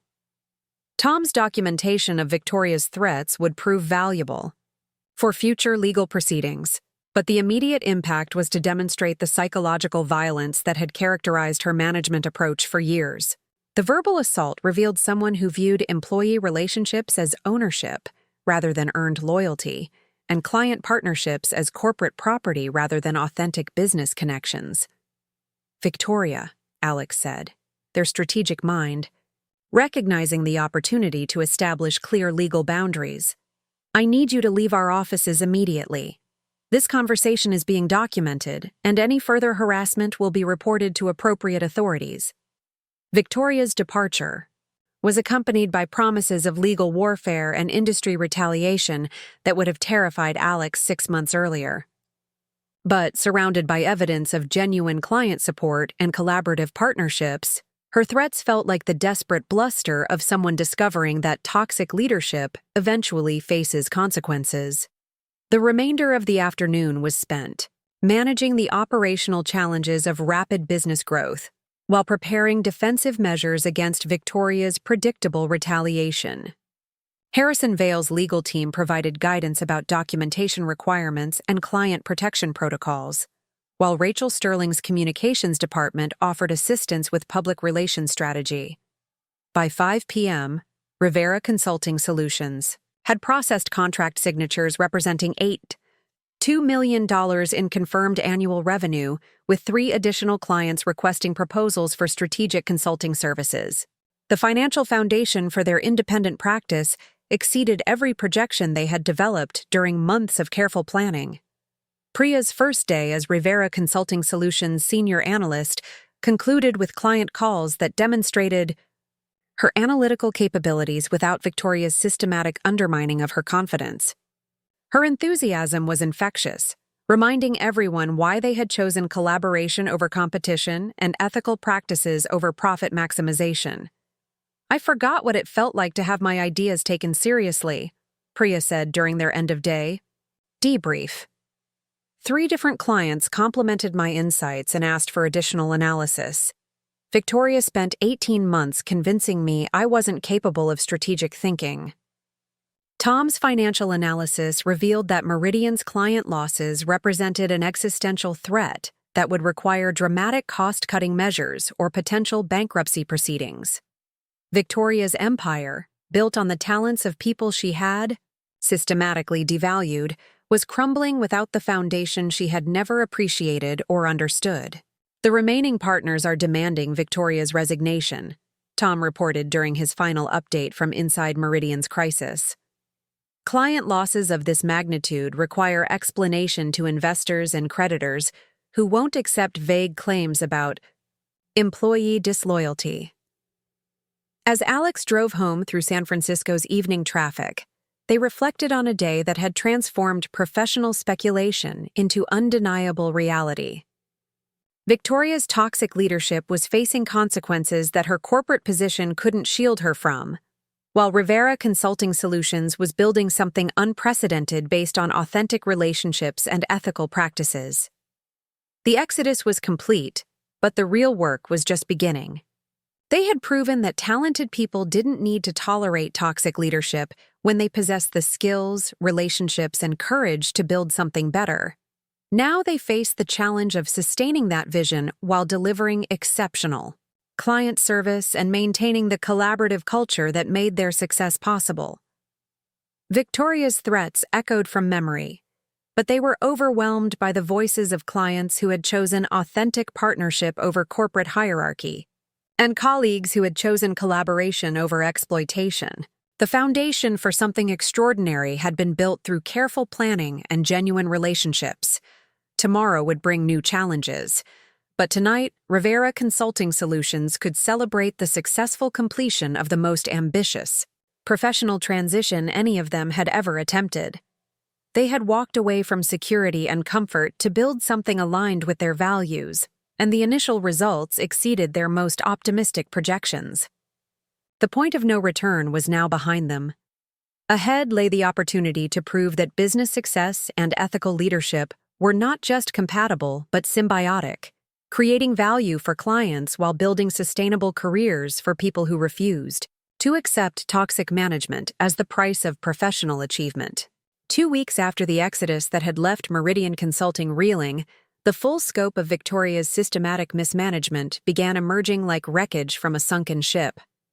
Alex arrived at Rivera Consulting Solutions' new permanent offices, a beautifully renovated space in the Mission Bay district that Harrison Vale had helped them secure, to find Sarah Chen waiting in the lobby with the hollow-eyed expression of someone who had spent sleepless nights confronting uncomfortable truths. "I need to talk to you," Sarah said, her usual corporate composure replaced by something approaching desperation. Not as Meridian's head of operations, but as someone who's watched this industry for 12 years and knows what ethical consulting is supposed to look like. Alex had been expecting this conversation since learning through Tom's network that Sarah was leading Meridian's damage control efforts while privately questioning everything she thought she knew about Victoria's leadership. The woman sitting across from them in Rivera's conference room bore little resemblance to the confident executive who had once defended Victoria's aggressive management style. "The client interviews have been devastating," Sarah began, her voice carrying the weight of institutional failure. "When the remaining partners demanded explanations for the mass departures, we started conducting exit interviews with former clients. What we discovered: Alex, I owe you an apology that's about 3 years overdue." The documentation Sarah shared painted a picture of systematic client dissatisfaction that Victoria had either ignored or actively suppressed. Complaint letters that had been filed away without response, satisfaction surveys that had been discontinued when results became too negative, and feedback sessions that had been canceled when clients raised concerns about leadership behavior. Margaret Foster from Innovative Solutions sent a formal complaint about Victoria's conduct 18 months ago, Sarah explained, her professional training warring with personal conscience. She specifically cited Victoria's dismissive treatment of your strategic recommendations and her pattern of taking credit for work she hadn't contributed to. Victoria buried the complaint and told me it was from a difficult client who didn't understand consulting relationships. Alex studied the correspondence with growing understanding of how Victoria had managed to maintain her position despite mounting evidence of toxic leadership. By controlling information flow and reframing client criticism as unreasonable demands, she had created an echo chamber that reinforced her own narrative while isolating dissenting voices. David Chen's company documented 3 separate incidents where Victoria interrupted client presentations to correct or undermine your analysis, Sarah continued, her voice growing quieter with each revelation. His board members specifically requested that future presentations be delivered without Victoria's participation, but she insisted on maintaining oversight responsibilities. The pattern was consistent across multiple clients: requests for Alex's direct involvement, complaints about Victoria's behavior, and growing frustration with management practices that prioritized corporate politics over client service. The evidence revealed that Rivera Consulting Solutions' client base hadn't been stolen from Meridian. It had been systematically alienated by leadership that couldn't distinguish between authority and competence. Marcus Webb joined their conversation via secure video conference from Rivera's Technical Operations Center, where he was implementing data security protocols that exceeded industry standards while building systems designed for collaborative, rather than hierarchical decision-making. His presence reminded Alex of how much institutional knowledge had walked out of Meridian, along with people Victoria had considered replaceable. The forensic audit of Meridian's systems revealed some disturbing practices, Marcus reported, his technical expertise providing crucial context for understanding the scope of operational dysfunction. Client data was being shared inappropriately, billing irregularities that benefited the firm at clients' expense, and communication monitoring that violated both privacy agreements and professional standards. Sarah's expression darkened as Marcus outlined technical violations that she had been unaware of, but was now legally responsible for addressing. Her position as head of operations made her potentially liable for practices she had never authorized, but had failed to detect due to Victoria's compartmentalized management approach. The remaining partners are demanding a complete leadership restructure, Sarah said, her voice carrying the exhaustion of someone who had spent weeks discovering that everything she thought she knew about her workplace was fundamentally wrong. Victoria's resignation is a foregone conclusion, but the damage to Meridian's reputation and client relationships may be irreversible. Alex felt a complicated mixture of vindication and sadness. Victoria's toxic leadership was finally facing consequences, but the collateral damage included talented people like Sarah, who had been manipulated into enabling systems they didn't fully understand. The human cost of toxic management extended far beyond the direct victims to include everyone trapped in dysfunctional organizational cultures. Tom Mitchell's early retirement had been officially processed that morning, depriving Meridian of financial expertise and institutional memory that would be impossible to replace quickly. His departure represented more than personnel loss. It was abandonment of the firm by someone who had invested 15 years in building systems that Victoria had systematically corrupted. Tom's exit interview was particularly damaging, Sarah admitted, consulting notes that revealed the careful documentation Tom had maintained throughout his tenure. He provided detailed evidence of financial irregularities, client billing disputes that were resolved in Meridian's favor despite questionable merit, and strategic decisions that prioritized short-term profit over long-term client relationships. The financial analysis Tom had prepared for Meridian's partners revealed a firm that had been living on borrowed time, sustaining operations through practices that were ethically questionable and strategically unsustainable. Client retention. Rates had been declining for 18 months, new business development had been stagnating, and employee turnover was accelerating among the most talented staff members. Alex's phone buzzed with a text from Harrison Vale. Board meeting in 30 minutes to discuss Q3 projections and strategic planning. Your analysis of market positioning opportunities was exactly what we needed. Thank you for being true partners.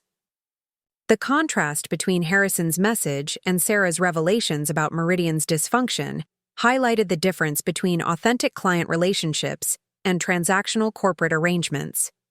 Rivera Consulting Solutions was building partnerships based on mutual respect and shared success, while Victoria had created extraction relationships that ultimately proved unsustainable. Priya's voice carried across the office as she concluded a strategy session with Rachel Sterling's executive team, her confidence and analytical capabilities flourishing in an environment that valued her contributions rather than systematically undermining them. Her transformation from insecure junior analyst to trusted strategic advisor demonstrated the human potential that toxic leadership systematically destroys. The most heartbreaking part, Sarah continued, is discovering how many talented people we lost over the years because of Victoria's management approach.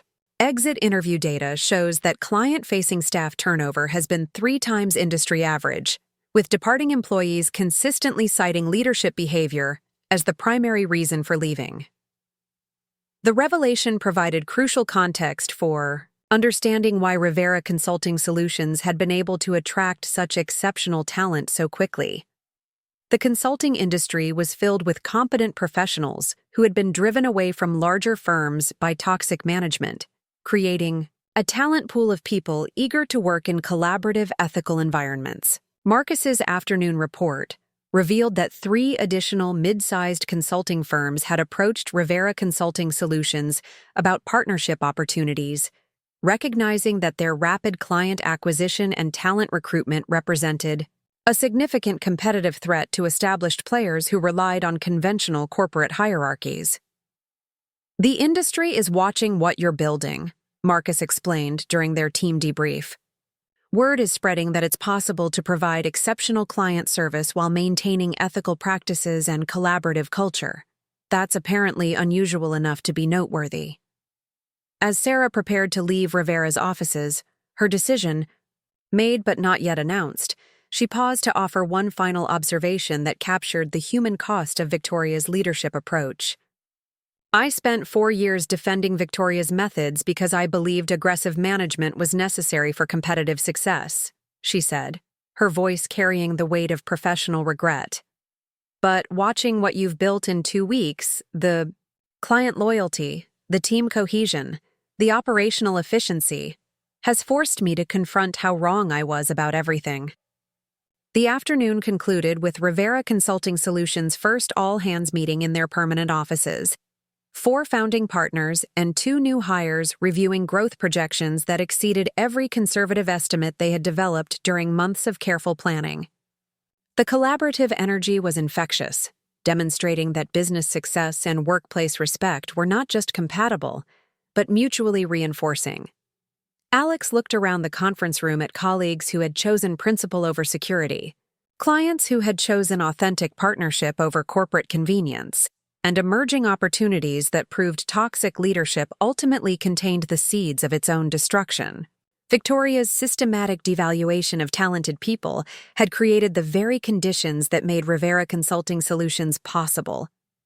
The consequences of toxic leadership were becoming clear throughout the industry, while the revelations about what was possible when business was conducted ethically were inspiring others to question assumptions about corporate culture and management practices. The foundation for something unprecedented had been built, and its early success was attracting attention from people who shared similar values and vision. Tomorrow would bring new challenges, but tonight Rivera Consulting Solutions could reflect on proof that standing up for one's worth could create positive change that extended far beyond individual benefit. They had proven that talented people didn't need to tolerate toxic leadership, and that authentic relationships could build sustainable business success without requiring exploitation or intimidation. 6 months after the exodus that had redefined San Francisco's boutique consulting landscape, Alex Rivera stood in the sun-drenched conference room of Rivera Consulting Solutions' permanent offices, watching Harrison Vale address a room full of industry leaders who had gathered to understand what they were calling the Rivera model. The irony wasn't lost on anyone present. The consultant Victoria Ashford had dismissed as easily replaceable was now being studied as an example of transformational leadership by executives from firms across the country. "What you've built here," Harrison said, his voice carrying the authority of someone who had transformed his own industry through unconventional thinking, "represents more than successful business execution. It's proof that ethical leadership and competitive advantage aren't just compatible, they're symbiotic.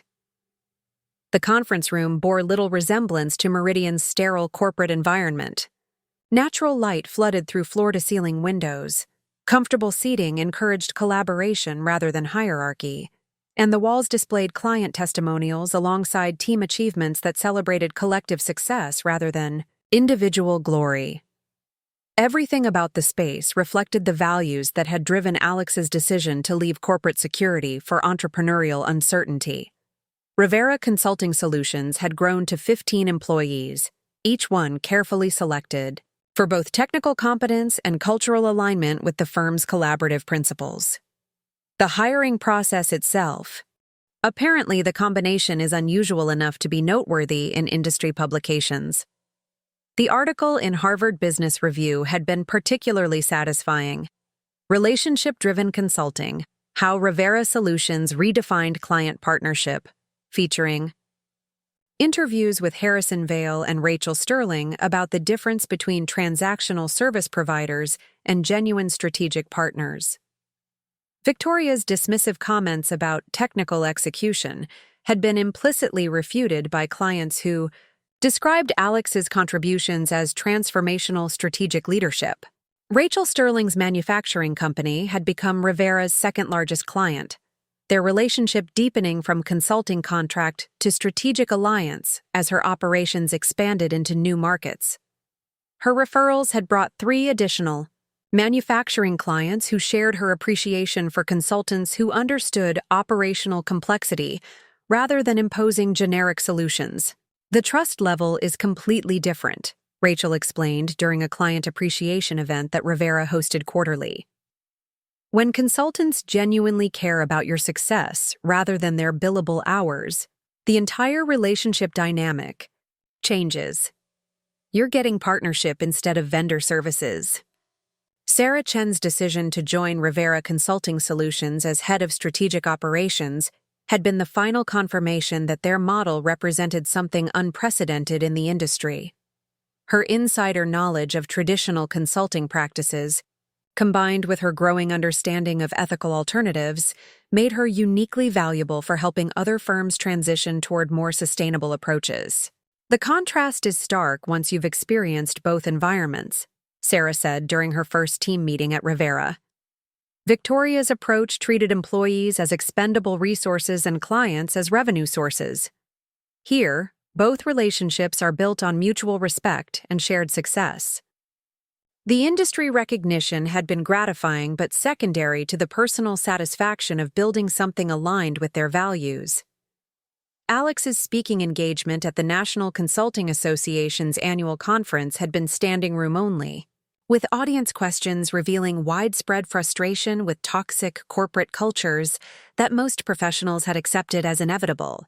The question we get most frequently, Alex had told the conference audience, is whether our model is scalable beyond boutique size. But that question reveals assumptions about growth that prioritize quantity over quality. We measure success by client satisfaction and employee fulfillment, not just revenue maximization. The conference presentation had generated dozens of inquiries from consulting professionals who wanted to understand whether Rivera's approach could be replicated in different markets and practice areas. Alex's response had been consistent, ethical. Leadership wasn't a proprietary methodology but a fundamental choice about how to treat people and conduct business. Victoria Ashford's departure from the consulting industry had been announced quietly 3 months after Meridian's restructuring, her resignation accompanied by legal settlements that prevented detailed discussion of the circumstances. The firm she had built through aggressive tactics and client poaching had been acquired by a larger organization after losing too many key relationships to remain viable independently. I ran into her at a coffee shop last week, Tom reported during one of their team meetings. She looked diminished, asked how business was going, but didn't seem interested in hearing the answer. I think she finally understands what she lost, but it's too late to matter. Alex felt neither satisfaction nor sympathy regarding Victoria's professional downfall. Toxic leadership eventually faced consequences, but the human cost, for both victims and perpetrators, was always significant. The energy spent on retaliation was better invested in building positive alternatives that demonstrated what was possible when business was conducted ethically. The afternoon brought Alex's favorite part of each week, mentoring sessions with young professionals who were facing workplace challenges similar to what they had experienced at Meridian. The conversations often revealed patterns of systematic devaluation and toxic management that were disturbingly common across industries. "I keep questioning whether I'm being too sensitive," said Jennifer Martinez, a marketing strategist whose boss consistently took credit for her innovations while assigning blame for any setbacks. "Everyone says this is just how corporate culture works." Alex recognized the self-doubt that toxic environments systematically cultivate, the gradual erosion of confidence that makes talented people accept treatment they would never tolerate in personal relationships. Their response had evolved through months of similar conversations with professionals who needed permission to value themselves appropriately.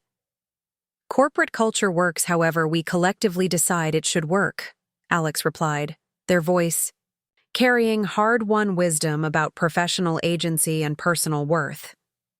"The question isn't whether you're being too sensitive.